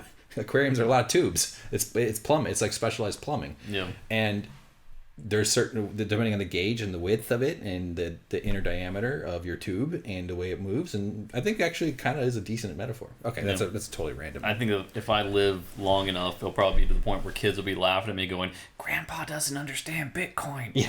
I'll be like, it's money where I earned on the credit card, and I don't know what the heck Bitcoin is. Grandpa doesn't understand Ivanka coins. Oh, God. What an idiot. Oh, if that's the future, then kill me now. It's the encryption, it's the cryptocurrency stuff. I don't get it either. You have to the price of video cards go up because people buy them to mine data currency, which turns into value, which is what? Well, I guess you can. Okay, we're stepping out of our I don't know expertise here, but currency is based on rarity, right? Like value is rare. It's based on gold is considered valuable because it's rare and shiny and it doesn't rust. Gold is a pretty cool material, actually. It can stretch real thin. Oh, yeah. You should not make armor out of it, though, because it is very malleable. It is not very strong. So, Final Fantasy, why do you make gold armor so expensive? Explain that to me, please. Who would wear that? Seriously. Nobody. You get hit by a flamethrower, it's going to melt all over you. And then you'll become the guy from Game of Thrones, the brother with the gold crown helmet. By the way, that gold melts way too fast in that scene where Drogo puts the gold necklace in the bucket. So I think the rarity that if we accept that gold is, although we're not on the gold standard anymore, we're on the U.S. government's faith and trust standard. Basically, it's the promise of the government, which faith-based economy. Well, in terms of money, kind of. No. Not that I understand it really, and I'm sure people who do understand are hearing this and going, "These fucking idiots! Listen to them morons." Yeah, they don't even know what Bitcoin is. But I think in order for Bitcoin to have any real value, it has to be tradable and have a storable, tradable, and have some sense of rarity. And I think the rarity comes from the mining it using video processing or something. Yeah. But I don't understand that. You ever see the guy who was brought onto the news to talk about Bitcoin? No. This news anchor brought this, I'd say he's maybe 30, 35 or something on there. And he says essentially, we looked at your records and you had Bitcoin. And you spent Bitcoin and you bought pizza and soda. And how would it make you feel to know that if you had kept that Bitcoin through today, the Bitcoin that you spent on pizza would now be worth $900 million? Did he know that it was... I don't know if he knew it, but it looked like he was dying inside as he heard that news. Yeah, that would kill me. Why would you do that to someone? Well, to kill them. It's like a doctor in that sense. It's like, it's better not to know. Yeah. Don't tell me about my $900 million that I could have had, but I had a piece of pizza. Yeah. Don't tell me about the red-eyed fetus demon speaking incantations to Moloch from the back of my femur. Wow, we really went off the trail there. So the last thing we talked about was essentially Rehoboam. The data was sent and disseminated to all the different people. Let me ask you this, though. I think sorry, guys. Although some people in the chat have said they like it when it goes long, but anyway, waking up the whole world, right? They're sending all this information. What would happen? Like, would people just immediately start, like, they showed people, like, throwing rocks and, would it immediately, I think it would cause a lot of distress. I think it would cause a lot of angst. Maybe it would affect people differently depending on because some people are going to die of old age surrounded by their family, which is sort of ideal. You know, you want to have some hot grandchildren being like, Grandpa, Grandma, we're hot. We're gonna be fine. But you have to also take into consideration people who live lives of delusion, who have tricked themselves into believing that they are smarter or better or more well put together, are getting these profiles that are calling them incompetent and disassociative or mentally unstable or something. One of them said flaky. Yes, and they have to come to terms with the truth that they've been avoiding and dodging their entire lives. That's quite a psychological blow to take. I agree. It would be destabilizing, no doubt. But I think that the stabilizing influence would be that people are good at routine. They have their kids, they have their job, they have their hobbies, they have whatever it is that gets them into their routine. I don't think that they're going to immediately upend their entire lives. Some might, certainly. As always, there's nuance and there's a bell curve or some kind of distribution of responses, because people, if anything, are not the same person. As much as we have many similarities, people react differently to different things and have different sets of circumstances. So I just don't know if their depiction of how that would roll out would be how it would be. Just what maybe they didn't show the people who are just going about their lives normally, but just like, whoa, I'm going to have to... Because I would look at it and be like, I'm going to Google this later, but I'm on the middle of something. I'm going to finish that, and then I'm going to like look into this weird message I got on my phone. Do you see what I'm saying, though? Oh, yeah. Like, and it's a show. I mean, most shows are sort of a condensed / concentrated version of reality. So, like, you know, like...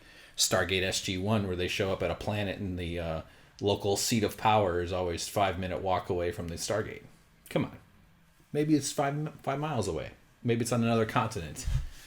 Stargate's one of James's trigger words, everybody. I'm trying to upset him. I can't even tell you the reasons why. Well, it sounds cryptic, but you work in whatever. Yeah. Should I not say anything? This sounds weird. James works for a Hollywood company, and he's encountered some of this stuff. Everybody in LA works in the LA industry. Specifically that stuff. Yeah. James is Teal'c. James is Christopher Judge.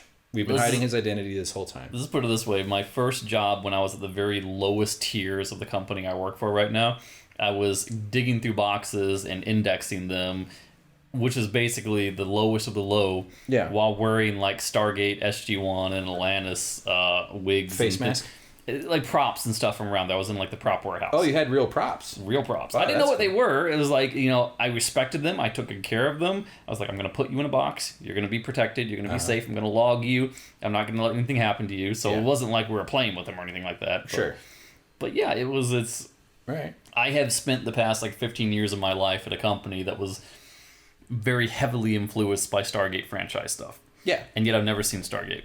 I saw the 1995 movie, which I liked, but the TV show, which is cornball. I can't get into it. Well, the first season is a little chunky, and then you stick with it, though. They hit their stride. It's not an accident that it ran for 10 years and was the most popular show on Sci-Fi in the 90s. It's funny. It's actually a good show. I know so much about the show from the financial side, but I know nothing about the show from a content side. Yeah, I get that. I like pretty much all sci-fi, so Stargate works for me. But I understand why people find it weird and cheesy. But it's a nice alternative to the worlds of Star Trek or Star Wars. If we're just going to talk about like kind of like the base, you know, the big franchise, the food court of sci-fi franchises.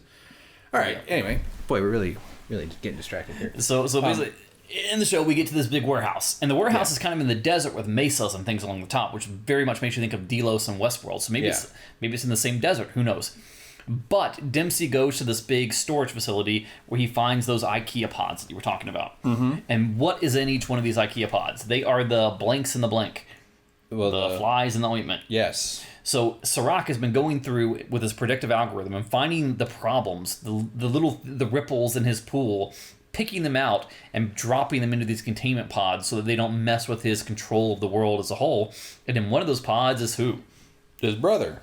Exactly. And what does Dempsey think about that? Well, he thinks he's it's mean and he's killing them, and it's not his right to make this decision for these people. Exactly. Right? But Serac basically says, I run algorithms, and in these algorithms where I listen to you when you tell me not to do this, the world always ends. Yeah. Essentially, the world erupts into chaos and all is lost. And based on the whole radiation therapy, he has learned that he can go in and edit people, and he can edit different facets of their personality and so forth. And he was trying to fix his brother's incompatibility with the order and control that he sees humanity should fit into. So that's my question, though, is how do you... Just because Rojo Bohum wants you to be a sign spinner for Liberty Tax Company, you know, that one where everybody wears the... dresses up like a Statue of Liberty? Yes. How does it make you do that, though? Like, it just sets you into economic conditions where you just can't get out of your station, and you're like the granularity of it. And again, I know like this is the future, so it's probably figured out how to control the specifics. But like, does it? You know what I mean? You get what I'm saying? Now, you probably didn't see this because it was going by too quickly, but here's a screenshot of the tablet that was on there when they were talking about it. It says Re-Education Center 36, Inner Journeys Recovery. Right. So he was trying to change his brother so that he is predictive. Yeah. Okay. Which is kind of messed up. Well, maybe that's the thing, is they take away the people who are harder to predict. I guess that's pretty obvious.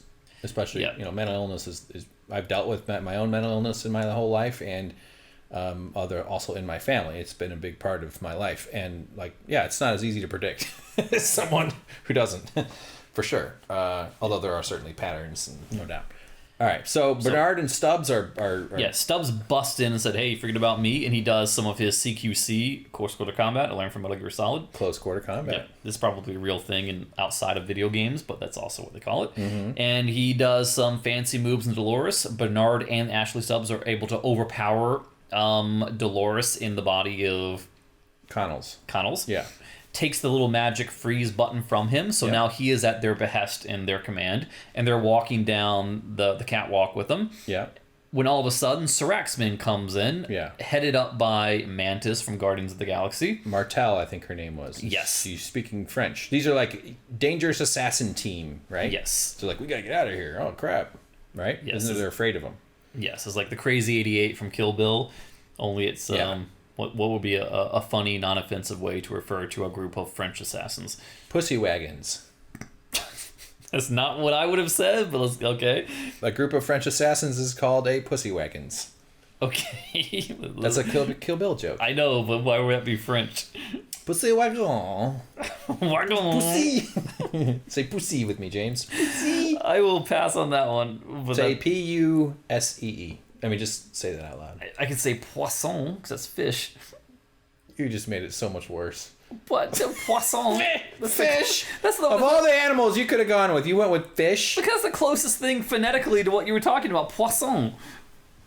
There's no going back from this, James. Welcome factual. Welcome to the Hall of Scoundrels with me, buddy. Nope. I do not like fish as pets. I do not like fish as food. You don't like to pet fish? Poissons to me sounds like poison. Oof, boy, you made it. I didn't even think you could find another level. You just did. Poison? Yes. I don't like fish. I don't eat seafood. Seafood's disgusting. Seafood. It's nasty. Is it spelled C, like the letter C dash food? No, like, that's disgusting. I see where you're going with that one. I will not get on this train with you. I'm food? jumping off. I'm letting your train go down the tracks. You know what? That's why I want to get married, so I can have some sex with somebody finally for one time in my life. Now we just got to include seafood. And now we're demonetized. We're not talking about the COVID virus. They can't demonetize. Okay, so let me just be clear. By the way, in case anybody thinks we're just picking on the ladies, everybody's genitals are funny. You're all gross and weird and funny. I was not even talking We're about all that. gross and weird and funny. You ever see a peepee? No. I see one every day. On peepee.com. I wear special contacts that pixelate my own. Yeah. You're augmented I refuse to look. Yeah. If you get a boner, James, just grab a pencil and smack it real hard. Just take a pencil and whack. I have a nun that I hire that does that for me. Perfect. Good. Hope it's a number 2. Sister Poisson. A number 1 pencil, actually, would be. Yeah. Number 2 is when you... Well, I'm not sure what the logic of that one is. You don't want to break your leg. Did you say that's the most important? Sister Poisson? Yes. Oh, it's looking like little James has sprouted another stem. No, this fetch the holy pencil. My Sister uncomfortable Poisson. Meter has reached its limit break. Yeah, I know. I'm trying to corrupt you. I am like your party drug. Hankra. You're my genre. I'm Hankra. Yes. All right. So basically, Serax people come in and they take Connells. Yes, yeah. Seaman. Well, that got worse. Yeah. God darn it. C word. Yes. Call him the C word.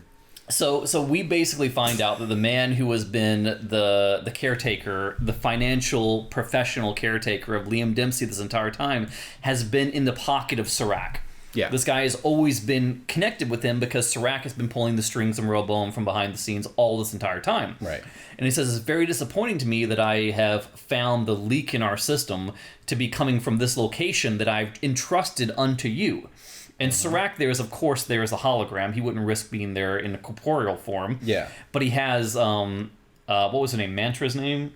Martell. Mantis's name. Martell, yeah. Yes. She was there in person to kind of strong-arm him into having this meeting with Serac. Right.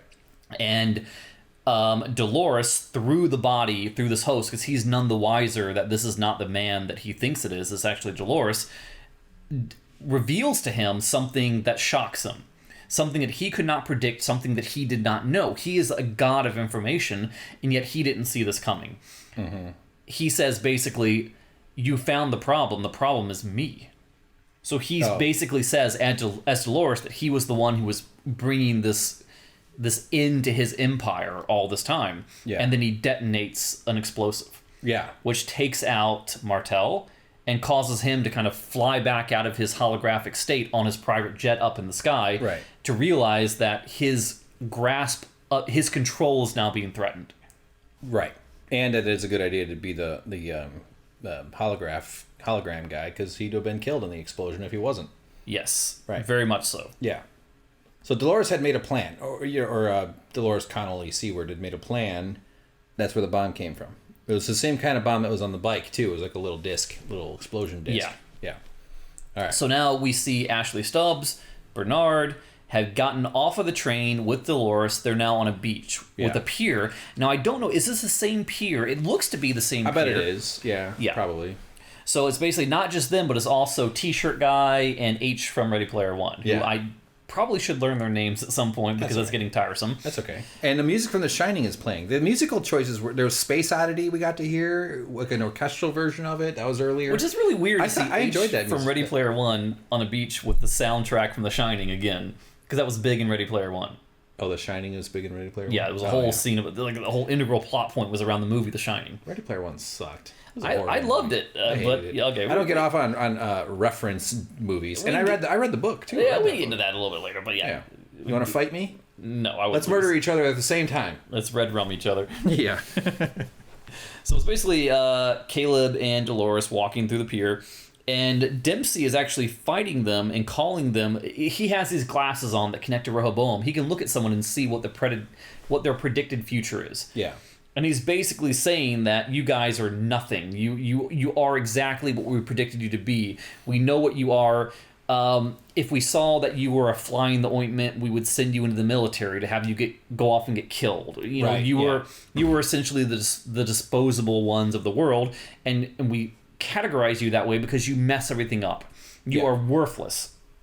So H from Ready Player One shoots him in the gut and says, "Oh, you couldn't predict that, could you? You didn't think I was going to do that." Because he was saying this without fear because he thought, based on what he could predict, that he was safe. Sure. No, but that's the thing, though. It's like, what is that? What am I thinking of? It's a very vague notion, but when you know, as soon as you know that that's what's going on, you're going to, the outcomes change. I'm not talking about that study. If you study something, you can't not influence it. Because actually what that is studying subatomic particles. The photons have a certain mass or something like that. So it's like you literally, if there's light anywhere near it, that's going to change the way it behaves. And people misinterpret that to mean things larger than this, because over a certain scale that falls apart. That's a side point. But you know what I mean, though? Like, if everybody knows that this is all going on, your outcomes aren't still going to be there unless you build in the prediction that they're going to find out, which is they're going to know all that. Which is why giving everyone the blueprints of their own lives, as predicted by Rehoboam, completely throws that control into chaos. Right. It removes the predictable nature of human beings if you let them behind the curtain. Yeah. And to see the Wizard of Oz for what it is. Right. And the metaphor of waking up kind of makes sense, I guess. Yeah, out of the Matrix, Yeah, overused a bit when people the word woke. I find that kind of obnoxious. But yeah, I don't care for that either. Yeah, I don't care. I also don't think it's as big a deal when be like, oh, you're woke. Or you're like, yeah, you should fucking wake up. Look around. There's a big system here that you should probably be pissed off at because it's gonna get us all fucking killed. Like, yeah, wake the fuck up. I just think that this will cause a lot of chaos. Yeah. Not that you shouldn't do it, I guess. So during this time, though, when Liam Dempsey is lying in the froth of the white, what do you call that thing? The ocean spray? Water? Well, no, the foam of the ocean. Is there a name for that, or is it just ocean foam? Or ocean foam. Ocean foam. It's called beach foam. So he's bleeding out and he's dying, and it looks very symbolic to when Maeve died, when other people in season 1 and season 2 have died, with the combination of milk and blood, the white and the red. A top-down shot of it. Yeah, I don't know if they intended for something to be symbolic or parallel to that, but that's what it came across to me. Yeah. But he kept saying it was you. He's looking at Caleb and saying it was you. You did it. You did it. It was you. And Caleb is having these flashbacks to this man in a tan coat, this bald guy. Not to say bald because that's a character, I don't mean that. Say bald. I'm bald. Yeah, I won't yes, be. Yes. But he looks like an older gentleman. He's tied with wrist ties. There's a Hummer behind him, so you know that he's been driven to some location, and there's some sort of bag over his head where he's being interrogated. Yeah. So it's almost as though Aaron Paul's character has the suppressed memory, right, where he has pushed down the notion that he has done something to the point that he doesn't even remember himself. Did he kill this man? Apparently he did. Who was this man? I don't know. I don't think we're supposed to know yet, but I think this is going to be a pivotal moment in the psyche of Caleb Nichols. Agreed. Yeah, you're probably right. So there's some information that Liam has that he can't get because Liam dies before he can clarify on it. Yeah. And it's freaking the heck out of Caleb. Correct. Liam says something at the very end, but I don't remember. Yes, it was you, you did it, something to that effect. Okay. Yeah. All right. Sounds good. And then we cut back to the fancy jet, and we find out that Sirac's people are telling him what Dolores was going after. They're reading her reach into the files and saying she was going after your files, after your background. So he's learning he's a target. This is his grip on the world is being shaken greatly, yes, to say the least. She's not just coming for his goals, she's coming for him personally. Yeah. And then we cut back to a scene which is more recent because we can tell Sirac looks now as he did then, where he's driving out into the desert and he's telling Dempsey, who's his business partner, his financier this whole time, essentially that our goals do not fall in line. You don't agree with what I'm doing, and you intend to blow the whistle on me. But I'm going to do something about that. And Dempsey's basically saying, I've looked at the same algorithms you have, and according to Rehoboam, I walk away from this. You don't do anything to me. Yeah. And then he talks, he being Sirac, says something like there are white areas between the predictions. White areas where he uses a very eloquent term for it. Yeah. It's opportunities for choice. And I wish I could think of what the term was. Yeah, I don't remember exactly, but like you have these random, something about random factors. It was a very particular term he uses. Yeah. But he says that these are the moments that define who we are, and he takes him over the corner, or over the hilltop, and he sees a private plane that's smoldering in the desert. Because we had seen smoke billowing when they were like driving earlier in the scene. Yeah. So like we knew there was some sort of explosion. I was it was sort of a Westworld-ish setting, and I was like, maybe they're driving into so we can kill them in Westworld or something like that. But they go up to this explosion, and they see it's a plane. It's all busted up. It's some plane crash, either staged completely or they actually crashed the plane, I guess. And it turns it's his jet. It's Dempsey's jet. Dempsey's jet. So now Dempsey is he's a little confused, I would say. Right. And they walk up to it. He's wondering what's going on. He's confused. Sirac kills him. He smashes his face into a piece of the plane pretty violently. It's very sudden. You kind of see it coming. So we know that he's basically doing this to make it seem like he died in a plane crash. Which is, in the future, will be the only way rich people die. Right. But Sirac, you can kind of sort of understand his motivations, because he's saying that I looked at the algorithm, I ran the numbers of the scenarios millions of times, And in every single scenario where I allowed you to blow the whistle on me, the world descended into chaos. Okay. So Serac has some sort of noble intentions behind all of this. Really? Or you mean noble just to defend his own power? Defend his actions, This guy's a threat to him. Right, but he's saying that he truly believes that what he's doing is to protect the world. Okay. He does not see himself as a villain, nor do many villains see themselves as villains. Sure, yeah, that's usually a thing. Villains think they're helping the world. Yeah. Right, so as you said, he basically smashes Dempsey's face onto the wing of the plane until he leaves a bloody streak behind. And you were saying something pretty interesting at the time. It's like, well, in this futuristic world, wouldn't they be able to forensically put together that he was brought there and he was killed there? That his body was not charred or did not have concussive damage to his organs or anything. The wounds aren't consistent with... Right. You can clearly tell the difference between a person who dies in a plane accident and a person whose head is smashed in the wing of the crashed plane. Yeah. There are significant differences between the two. If he just left it there, it's stupid. But I guess you could probably have goons come by and throw the body into the fire and wash or burn off the blood. I guess you could just beat him up, break his arms, snap his back. Yeah. Do some plane damage stuff and put him in the wreckage. I imagine that job there needed to be a phase 2 to that murder. Yeah. Now I'm a murder expert because I'm an American who's watched a lot of TV. Now this is where it gets a little bit confusing because the last time we see Dolores, she is on the beach where Liam Dempsey dies. Yeah. And then we see the scene of Serac killing the Dempsey Sr. on the wing of the plane, which we know happened in the past. Right. And then we cut to Dolores, who is talking to the hologram of Serac, and she's in an airplane hangar at his plane. Yeah. So we don't really know how she got there. They really jumped ahead to this one, didn't they? And he does infer that she did get access to his files, and she has looked at some of his past memories. Mm-hmm. And he's basically saying, do you think you really know me because you've read some of my memories? Do you really think that you are unkillable, that you are unstoppable because you've died too many times, and now you think yourself immortal? And she basically says, no, I can be killed, I can be stopped, but it's time that everyone woke up. Right. So she's essentially telling him that she's going to move forward on her plans, and on his private plane, he's looking at his divergence watch, which is his measure of how he controls everyone, and he sees it go from the milky white circle to basically going to 50-50 black and white. So his predictive algorithm is thrown into chaos. Oh, I remember there being a lot of extra... much more black on it than before, but I didn't see the black in the 50-50 one. Well, it looked like it was encroaching upon that ratio.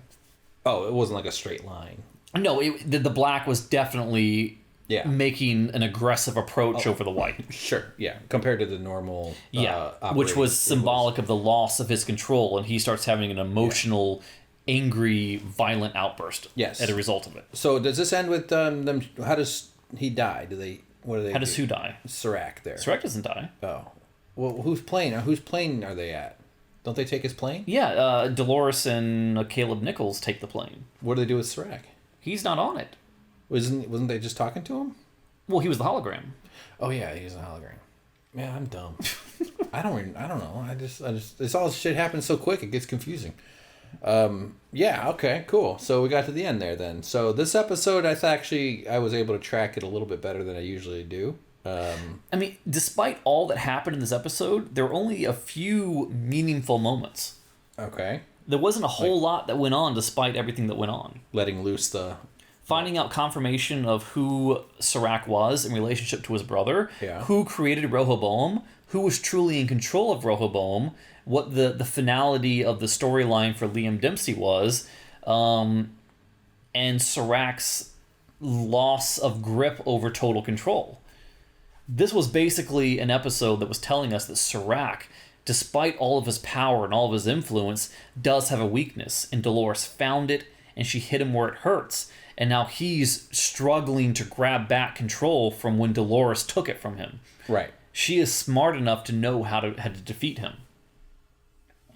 Yeah, well, they basically defeat him by disarming him. I mean, it's not like she's replaced him. It's not over. She's everybody in the world is now going to be reacting however they react to this. Yeah. So she's woken them up. She's severed his control strings over everybody. Yes, he's proof that knowledge is power, and she's basically taken everything that he thought he knew and thrown it into chaos.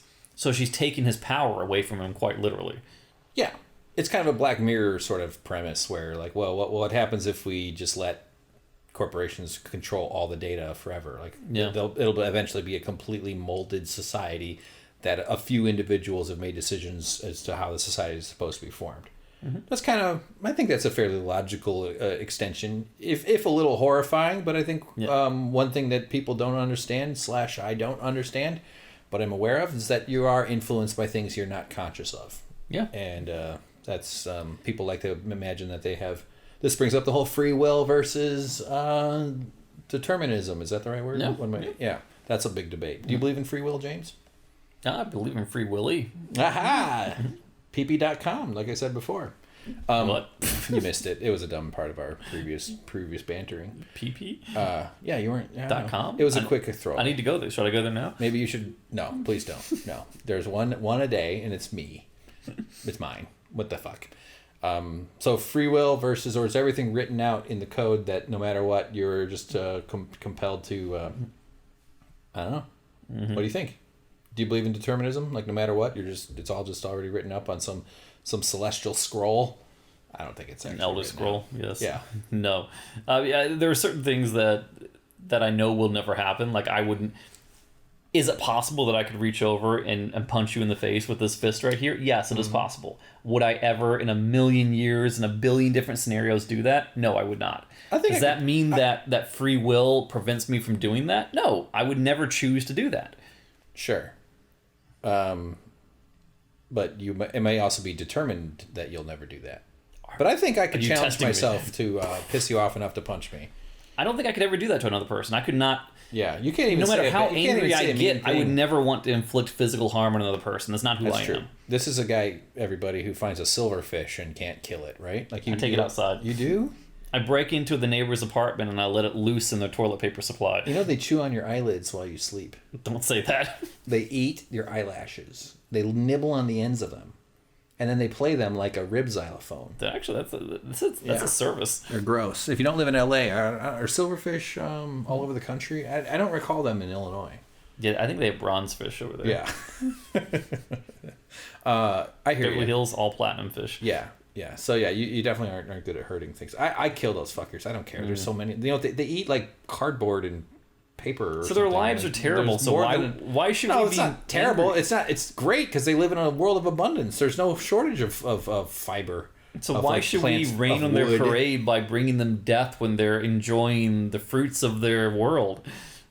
Because there's billions of them all over, and they're gross. There's billions of people. Would you be mad if a giant silverfish came and bit your head off? Well, there's many more Hanks out there. I would if a human was crawling around in the corner of my bedroom on the ceiling. Yeah, I'd kill it. I would kill it and flush it down the toilet. No, what I do is I suck them up with a vacuum. No. And then I let the vacuum run a few extra seconds, just hopes that the vacuum, like the chaos in there, kills them. Mm-hmm. You know how bugs don't have a lot of inertia? So they have order, they have and you take mass. their order and throw it into chaos with your vacuum. Yeah, you are Dolores. Yeah, I am Dolores. I am the Dolores to Silverfish. Mm-hmm. And somewhere out there, no, I'm Sirach, and somewhere out there is a rebel Dolores getting ready to take me out. All right. Well, okay. Free will, determinism. I mean, that's a big thing. Also, my position on it is, who cares? What's the difference? Yeah. It doesn't really matter. Ignorance is bliss. I would lean towards free will. I think that there's randomness in the world. I think that if you reset the Big Bang, it's not going to all play out exactly the same. Why? I don't know. Maybe you would. Maybe if you had exactly the same conditions at the moment of Big Bang, they would all lead to you and I sitting here having this conversation, except we'd have, some kind of different fetus. Maybe the fetus would be fetus embedded in our bones would be somewhere else on the forehead. Yeah, we both have on the end of your nose. Wouldn't that be unfortunate? Yeah, a talking demon fetus on the end of your nose. Wouldn't it be sad to think? How hard would it be to make out with that? Wouldn't it be awful though to think that if like multiple scenarios and different variables were changed from the beginning of time, that all it would change is the color of our coffee table? Yeah.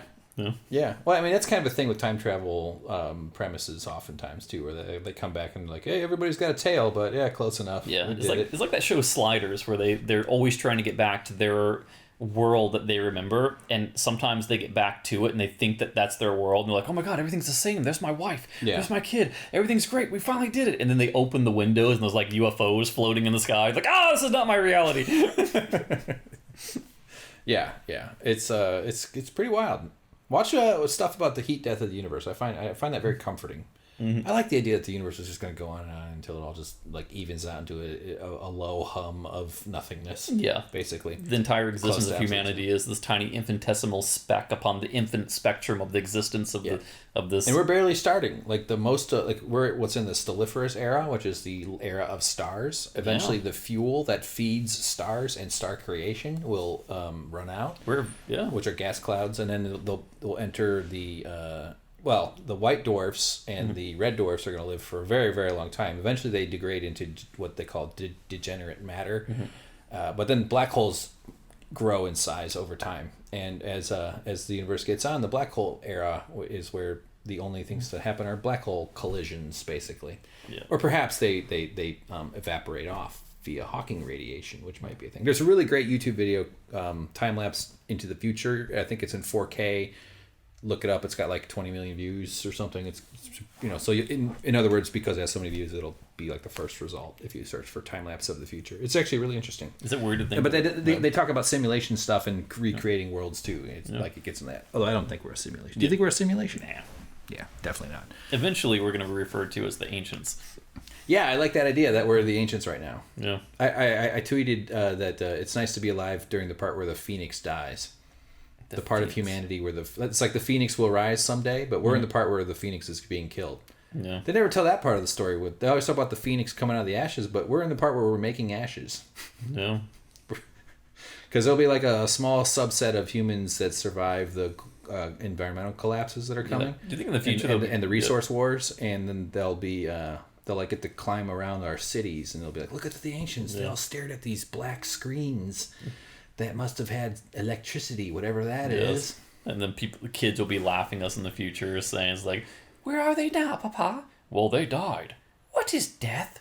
They didn't find a cure for it in time. Yeah. What petty little creature. That's in a technological future. That would be more utopian. Yeah. More likely it'll be like, Daddy, can I have another piece of brain? Son, you had brain last week. Eat a piece of bone, you little fucking...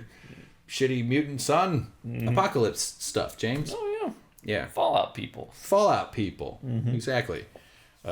We are living in the before times. Mm-hmm. I just hope I'd like to have to explain to a kid. You mean you could have prevented it? Yeah. Well, why did you let it happen? Money. Well, a few people wanted more money. Well, did they have money? Yeah, they had a lot of money. Well, why did you let the people with a lot of money destroy the world? Well, they wanted more money. Mm-hmm. Well, why was that a good reason to destroy the world? Get back to the mine. Go back to the garbage dump and start shoveling out Beanie Babies, you little fucker. Beanie Baby mines. We're killing the planet because some people with a lot of money wanted more money. Mm-hmm. Which is the plot of Final Fantasy VII. Because there's systems of power in place that maintain power, and power is blind to its consequences often. All right, great. Anything you want to say about the episode? No, I mean... We got some tweets or some comments to go through. So I know, it's going to go on for a little while, sorry. Scale of 6 to 10.5. What do you give it? Banana. Okay.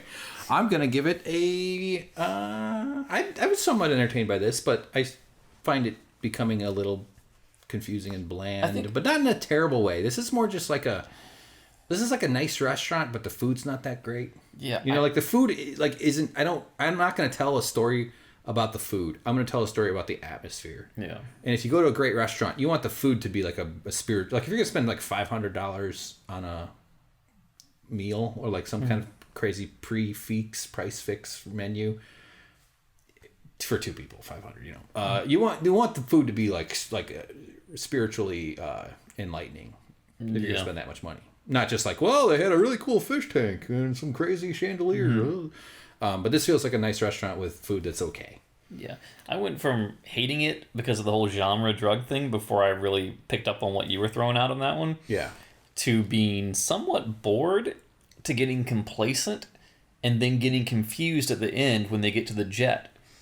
Yeah, they jumped right to that jet. Yeah, I don't quite understand that entirely. What do you think is next? Any predictions? I don't know. I'm hoping that when we get more of the Man in Black, or I should say now the Man in White, because he's in the mental institution. That's true. And Maeve. We didn't see Maeve at all. Yeah, we need more Maeve. Yeah. All right. Well, I don't think I have time for all of these, but someone here. This is a great one from Beta Artemis. Great name. You guys seem to have forgot that Dolores was also given the Wyatt program, so she's not just the innocent, delicate wallflower. She is literally the oldest host and has achieved her consciousness, so she is both Wyatt and Dolores.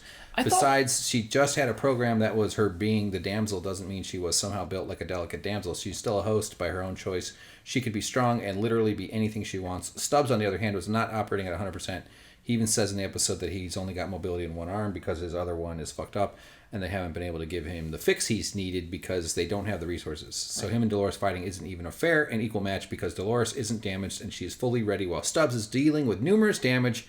Also, Stubbs bleeds because he was designed to pose as a human, therefore blood would be appropriate. Nope, that is a completely legitimate thing. Yep. But I thought that when we were trying to determine who was inhabiting each one of the, who the other pearls were before we knew they were all copies of Dolores, we were theorizing that Hale was actually we did say this, but we were actually closer than we thought. Oh. Because when she murdered the guy in the park, we were saying, well, maybe she is Dolores, but not Dolores, but she's the Wyatt part of Dolores. Because of that saying, in doing this, it makes me remember how good it feels to be me. It was the violent side of Dolores, so it was Wyatt. Yeah. So we did kind of go there. Okay. All right. Here's a Hale-related comment then, since you brought up Hale. This is from Cindy Copeland. Ooh. I have thought about what is going on with the Man in Black. When Hale approached him before they took him away, she did not draw blood, but instead microchipped him with some kind of nanotechnology with, you guessed it, a copy of herself. That would essentially allow her to torment him and keep him thinking he's crazy while putting him in a legitimate madhouse. If he was to go to an institution and start not acting crazy, they would suspect something and release him. If he is talking to something only he can see due to this nanotechnology somehow interacting with whatever implant he might have, he would continue to look crazy and she wouldn't have to worry about him coming after her. I think that's a theory. So maybe she put something on him that makes him... Yeah, and there was a good foreshadowing scene there when Charlotte Hale was shaving him, because there was a famous scene, I wouldn't say famous, but there was a scene from the prior seasons where Dolores was in the same exact situation where she was standing behind him and shaving him just like just like Hale was doing in this episode. So it was a parallel to that prior scene, which we could have picked up on. Okay, all right. Here's someone, the purity control. I'd assume that Dolores Hale wasn't taking blood from William so much as drugging him with something that's making him hallucinate. That's kind of similar to the nanotechnology theory. Maybe also the last pearl is in Dolores Emily, who has been tormenting him. Because Emily is showing up in his... Yeah, I mean, that's very possible that it's not just a psychology that's creating her to appear, but there's some sort of... Yeah. Nanotechnology that's creating. And if you have a nano hallucinations, you could presume that you can add inputs to it so that you can control somewhat or influence it. In the future, anything's like possible. The way I influence your dreams. Oh yeah. I whisper words into James's mouth while he sleeps. Everybody. Mm-hmm. I mean, not his mouth. That would be weird. Into his ear. I almost said something worse. Here's another great one. This is from. Oh, by the way, that last one's from The Purity Control. People like to hear their names when you read them. It's a good name, too. Yeah, good name. The Purity Control. TPC. This one's I Am Renee. IAR. I have been watching your Westward. She misspelled world. It's okay. We forgive you, Renee. Westward. Your Westward coverage from the beginning, so I know how you roll. But in particular with this season, it cracks me up that it always sounds like James having to explain things to Hank like Hank didn't just watch the episode. LOL. Yeah.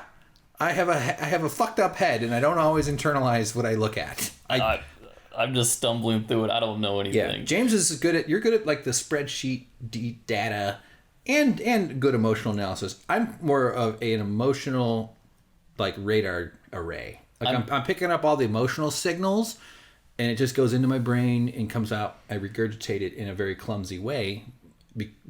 Yeah. I'm trying to basically do what Sirac is doing. I watch an episode and I have this big cloud of BS around my head, and I'm doing my best to control it and turn it into something that's less chaotic than it actually exists. Right. entertainment out of chaos. All right, so she goes on. Anywho, I have a thought on Bernard, and it goes back to the beginning of the season when Dolores says to Bernard, she says to Bernard, here's the quote, "You only live as long as someone remembers you." The only other time we've heard the statement is Akecheta says it to Stubbs in season 2, and I'm positive that this line came up again for a reason. I don't know exactly how it'll go down, but the payoff to that statement will be connected to Bernard and Dolores' reasons for keeping him. So that's interesting. Right. You only live as long as someone remembers you. Right, because Arnold would be nothing without Bernard. Nobody remembers Arnold. Nobody remembered Bernard. Had Dolores not brought his pearl out of Westworld, and had she not resuscitated them for some purpose. So I think that's completely on the nose. Sure. We don't know what Dolores' exact plan is for Bernard. But does Bernard care? Does he want? Is he motivated to be remembered, if only to have existed? Do you think he thinks therefore he was? He thought therefore he was. I mean, do you think this whole thing is going to end with Bernard joining Maeve in the great digital reunion with all, and maybe have his son there? Yeah, maybe. Yeah, could be. All right, couple more. These are a little long, but that's all right. We're getting there. Doug McClure. Ready, James? Is that related to Troy McClure? Yep. This is Troy McClure's twin brother, Doug. Oh. He's a fetus robot. I mean, skull attached to it. And why am I keep going back to that? I'm going to draw. I have to animate it now. Can't not. James' point about the show losing its... By the way, he did the James possessive with the apostrophe. How do you do apostrophe possessive? It's actually funny, though, because at my workplace, I shouldn't say too much, but whenever somebody sets a meeting for my office, the person in charge of that writes it like this: JAME apostrophe S office. They put the apostrophe. It's James. It's like, you can't take my S. My S is mine. Yeah, the S is in the word. You can't that's part of my name. You can't remove it. Yeah, you can't. Yeah, you have to either add an S or just an apostrophe. So James's is, you wouldn't add. So my understanding is when it's an S with possessive, is sometimes you do actually add an S if that's the way you speak it, because some S words end a little differently, so you can say s a little bit more naturally. In your case, James, you wouldn't say James's is. I could be wrong about this, because I love grammar, but this is the one rule I suck at the most. Yeah. My understanding of it, and please correct me if I'm wrong, is that if you take my name and you put an apostrophe after the S, and you say this is James's coffee table, that means that this coffee table belongs to all the Jameses of the world. Now, no, yes, that's when you're talking about possessive of a plural noun. Yeah. That's true. You add it like the although like things with like children, or where it's a summarizing word. I don't know what the right words are, but like people. Yeah. Or parent. Parent is one. You don't say my parents and then apostrophe at the end of the S. You say my parents. It's different. So like some things, there are exceptions. That's one reason English is nuanced. Yeah. I remember looking this up a bunch of times, and I'm sure I'm getting some of this wrong. It is confusing. But generally with grammar, a good rule of thumb is clarity. Mm-hmm. Is this making it more clear or less clear? And then you can base your choice off that. That's what I do when I can't tell the difference. And that's why I use semicolons in every sentence. Yeah. So James's point about the show losing its unique identity and moving towards becoming a generic sci-fi action show a la Terminator is a fair one. I was worried about that. I thought I was going to say, he's a dumb piece of crap. However. Oh, no. The underlying premise for this season that big data, AI, and surveillance capitalism will have become so prevalent and powerful that the ultra-wealthy / powerful use them to invisibly micromanage people's lives, take away their options, and predetermine their fate without them even knowing it is really excellent. I agree with that. It's well said. No, that's a good point. Clear writing. Thank you, Doug. My biggest gripe is that they don't explore that more. I would gladly exchange every fistfight and car chase for vignettes of daily life that illustrate how freedom in the future is a frail illusion. Yes. Totally well said. I love that. Yeah, 100%. I agree. I like world building where they show, okay, we have a different set of circumstances that are sort of like the one you live in, the viewer, but we're going to change the rules slightly, and now we're going to show how people deal with that. And that's cool. I like when shows do that. And they really do skip over that with this. It does seem emptying like the streets, and there's but you've given us 2 seasons as a mixture of action and intrigue, And I think that given the choice, they kind of have to do the bullcrap Terminator action stuff just to appease that group of people who see value and entertainment in that facet of the show. Right. Not to say that there is not inherently value and entertainment in that. There absolutely is. But I think that they risk losing viewership if they were to take that route, even though that route would be more entertaining to me. Agreed. Yeah. You got to respect a show that just sticks to its guns and doesn't do the guns, I guess. Yep. There's more to this, though. Terminator Dolores, bent on destroying or subjugating humanity, is not terribly interesting. But if she makes it onto the real world only to realize that most humans are victims forced into scripted, quote-unquote, loops, not so different from hosts in the park, if she realizes... here's a semicolon here. If she realizes that what she was exposed to in the park was only the worst sliver of humanity, if finds herself starting to empathize with humans and conflicted in her motivations, that could make for a very interesting story. I'm still holding on to hope that the story arc bends in that direction. It feels like so that is happening. basically that she's making, she's like going to make common cause by relating to humanity. Yeah, because most people are victims of a system that they don't have influence over. Right. Well, she had that camaraderie with Caleb Nichols. Yeah. And she's freeing people from their Matrix pods in this particular episode, actually. So I think this person was right on the money. I agree. Doug. Yes, Doug. Yeah. That was still Doug? That was Doug. It was all Doug. Doug knows everything. Doug nailed Jesus Christ. You need to kick me off and bring Doug on. You're watching Suck Professor. Hello, everybody. I'm joined by... Doug. Doug! All right, so... all well said, and it does seem to be what's happening too, kind of. By the way, she's accomplishing two goals, kind of. She's sticking it to the man who will hurt her and liberating people. Yeah. So which ones are primary? It's hard to say, right? Like she's kind of getting revenge, but also liberating everybody. But it's also going to cause a lot of chaos, and there could be societal breakdown from that. Is it irresponsible? Like in the Matrix, what are they going to do? Wake everybody up at the same time? Well, you gotta, quarantine most of them so they don't all wake up at the same time, because then you couldn't have the facilities to care for them all at once. All those people waking up in those pink battery pods that they're all kept in, what are you gonna do? What are you gonna do with millions of zombies waking up in these things? They're all gonna fall out and die. You can't go collect them all. Like it would be an absolute that would be a good movie. Like if they woke everybody up in the Matrix and it just turns into this they're able to save the first few, the people on the bottom, the ones that don't have to jump out. Yeah, I mean those are the machine's batteries, so that would cause some chaos. It would mess up the machines and stuff. Yeah. But then what? What do you have the processing facility to help everybody? They all get checkups. You need infrastructure. You need supply chain management. You need you know what I mean. You need to have a system. That's why. That would be pretty disruptive. Can you imagine the mental health didn't know kung fu. Yeah, it's mental health help in that kind of reality. Yeah. When the psychiatrist that you're going to help yourself deal with this mess are just as fractured and devastated as you are, because they also got the text about their own lives. Right. Who would help who? We're all screwed. Yeah, and there's not there's stores. Meaning you're right. The psychiatrist just woke up in her own pink pod a while ago. But it's not they can all just go down there and move into a bunch of empty apartment buildings and start shopping at the 7-Eleven for food. Mm-hmm. The world is not set up for any of them. That'd be actually an interesting series of how would you actually solve that logistical problem? It would they'd all eventually kill each other off, and it'd just be a world with just Dolores who's just sitting there in a chair going, "I do not require food." Yeah. Go ahead, shoot me. No pain. See? Yeah. Huh?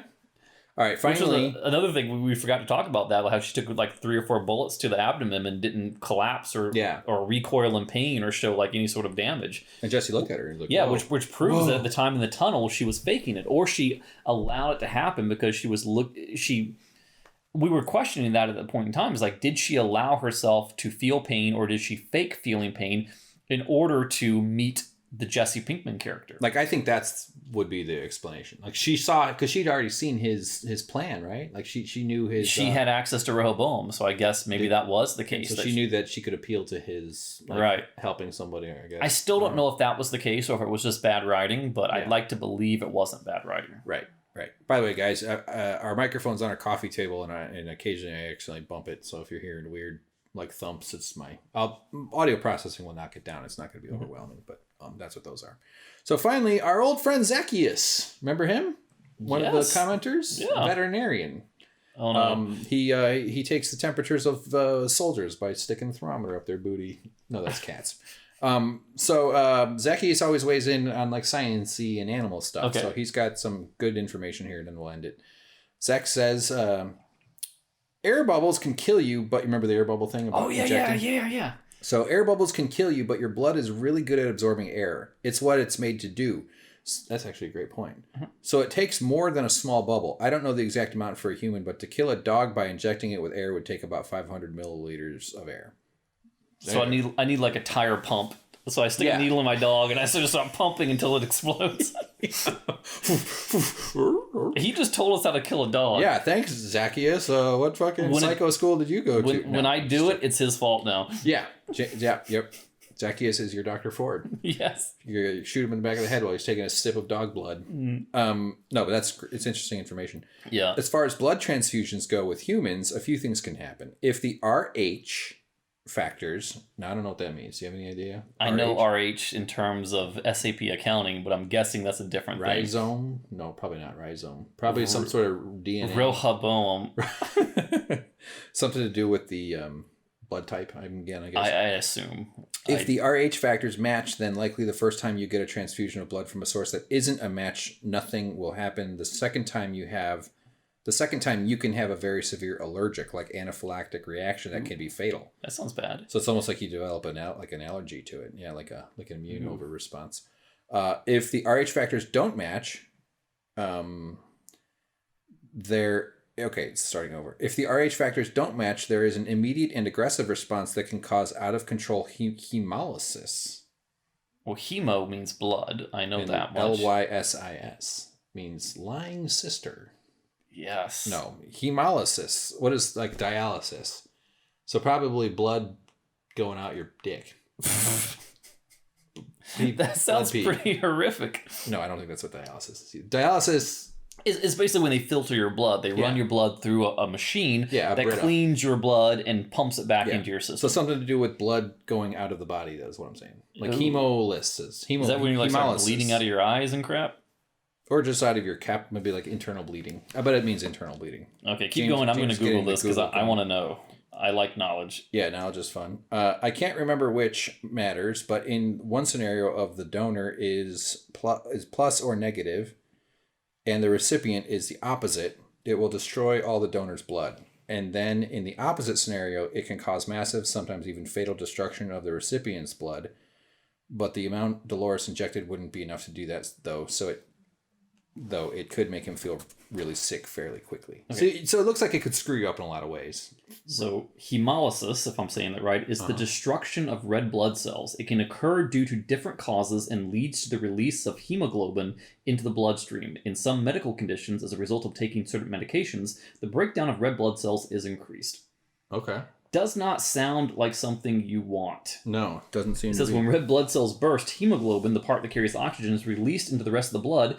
This can decrease the amount of oxygen the body gets when hemoglobin, or how we say that, occurs and leads to a red blood cell imbalance. It is called hemolytic anemia, and there are two types. Also does not sound good. I don't feel like I understand it much more after having read that, but it sounds painful. It sounds bad. Do not pump your dogs full of air. Or just do blood transfusions without actually knowing what you're doing. Yes, that as well. Do not do that. Agreed. For sure. So it's not hemoglobin is what the oxygen attaches to in the lung exchange. Right. So at the alveoli. What I can glean from that is that it's not the immediate death sentence that movies have led me to believe it was. Right. But it's also not something that any competent medical professional would recommend that you ever do. Seems to be the case. Yeah. So if you ever need a blood transfusion, I am going to go rob a blood bank and bring them all back. I just need you to put it into a kiddie pool, and I'll just lay in it and absorb. Yeah. That's how it works. You'll land in it like a stripper on her first day. You'll fall, you'll slip. That's got to be frustrating, huh? Being a stripper and you fall.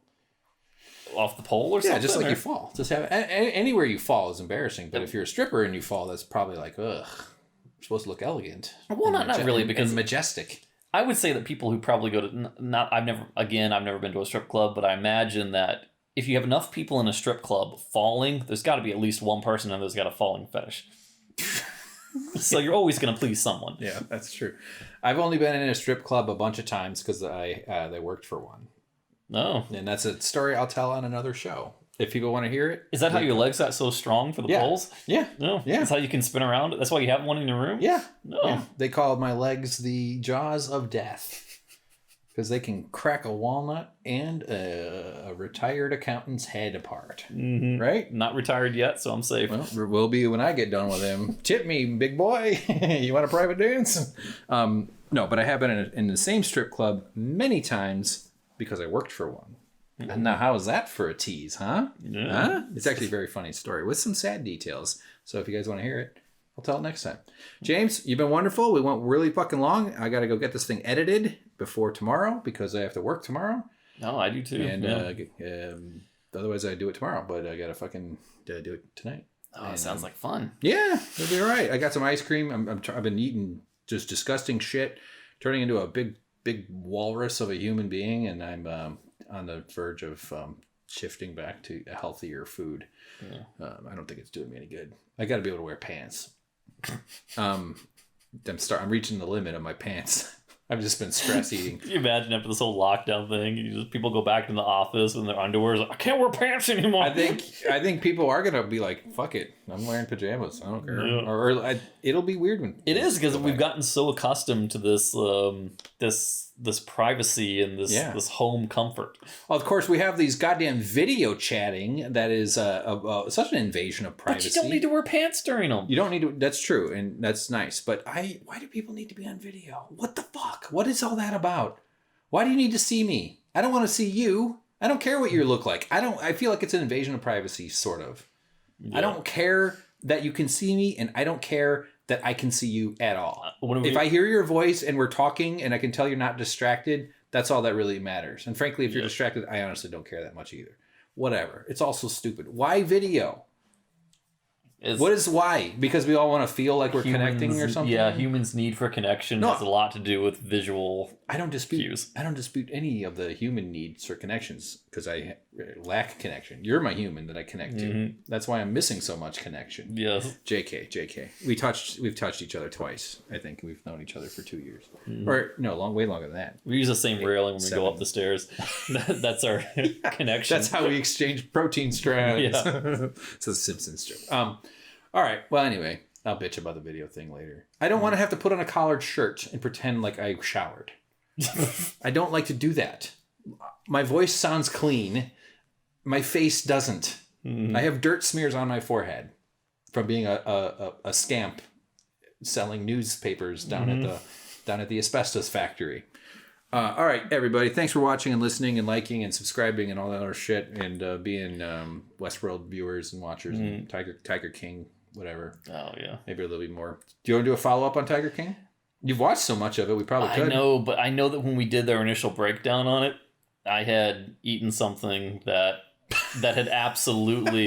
And I don't think I have the mental tenacity to listen to it again because I know that... Oh, you were fine. No. I know I was declining swiftly to the point...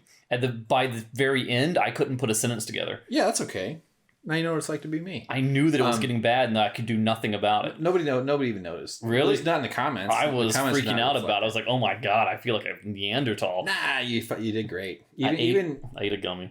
James had a gummy. One of those stress gummies. That helps stress levels for 4 hours. And it made me dumb. Yeah, no, you were fine. You did great. Okay. Yeah, no worries. Talk about the goddamn crazy cartoon. Like that show is like if Thundercats... What if he got Lionel? Thundercats. From Carol Baskin. Goddamn fucking Carol Baskin. Now there is a lot more to talk about because there is another episode that they're coming out with. Yeah, well, that's what I'm saying. And you've been watching and learning a bunch of new things. There's a lot. So. Depending on how much you trust the people that are being interviewed, there's a lot more information to reveal. For sure. Yeah, maybe we'll do it again. Who knows? Yeah. I'm consuming so much of your time with these silly podcasting ambitions. Tiger King is my life right now. Yeah. As is many other people. No kidding. It's Final Fantasy VII and Tiger King. It's really made a splash. Well, there you go, guys. Let us know how you felt about the show or whatever. Comments and stuff. I'll read them eventually. And thanks for hanging in there with us. Thanks for hanging out. I hope your days are going okay. Hope you're not too stressed out. if you know people that need help, or maybe some medical workers or some people doing some workout, maybe do something nice for somebody who's got to go out there and brave this fucking pandemic. A lot of us are very lucky we don't have to face it as much. Some people aren't so lucky or privileged or fortunate, whatever word you need to use. Do something nice for someone, maybe. You know? Mm-hmm. It's a lot of people are sacrificing in ways that a lot of us aren't right now. And I think it's important to remember and to think about that, because this seems like a massive inconvenience. And if that's all it is, you're extremely fortunate.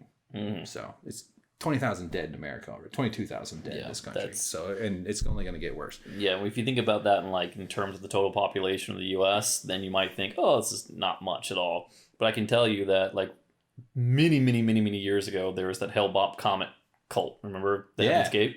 Yeah, the Heaven's Gate. It wasn't a large amount of people. It was 20, 30, 40 people or something like that. I thought, something. I would have guessed in the upper teens, but I have no idea. Yeah, it was something like that. And I remember looking at it and thinking, well, that's not that many people. Why is this a thing? And my mom used to buy those tabloid magazines, and she bought one. And I remember across the entirety of the tabloid, there was little boxes along the top and bottom of each page with a picture of a human face. And as I flipped through the page, I was like, oh my God, this is a lot of people. Yeah. It puts it in the perspective. 20,000 is an enormous amount of people. I don't care if you look at statistics and say this is only 0.00001% of the... It doesn't matter. Well, each person is connected to other people, and if you look at the amount of people that are affected and traumatized and horrified by what's going on here, it's incalculable. It is. And actually some survivors of it, if they have a real tough go, it can leave long-lasting damage. It's a serious thing. It's the virus is nasty. It's not the flu. Yeah. It's way, and we're talking about 22,000 in America in about 3 weeks, 3 or 4 weeks. Yeah, and to put it, just imagine. There's also a lot of deaths that have not been counted, people that died at home and stuff. And just imagine it is what it is right now, and then imagine one of those 20,000 was your uncle or your grandmother or your mother or your father or your brother or your sister, and it becomes... Or your dog. Horrific. Well, yeah, I'm joking. If you had the air pump connected to the dog at the time, yes. Air pump. Hey, Trump's going to come out and be like, you can just pump your body full of air. And then two people are going to die from that. Or just running to the Red Cross. I got all this dog blood to donate. Dog blood. Trump owns a dog blood company. Yeah. All right. Good times. No, I mean, opposite of good times. Yeah. Not bad times. So, well, we've been trying to say goodbye for 10 minutes here. Yep. Goodbye, everybody. Stay safe. Wash your hands. And your butt.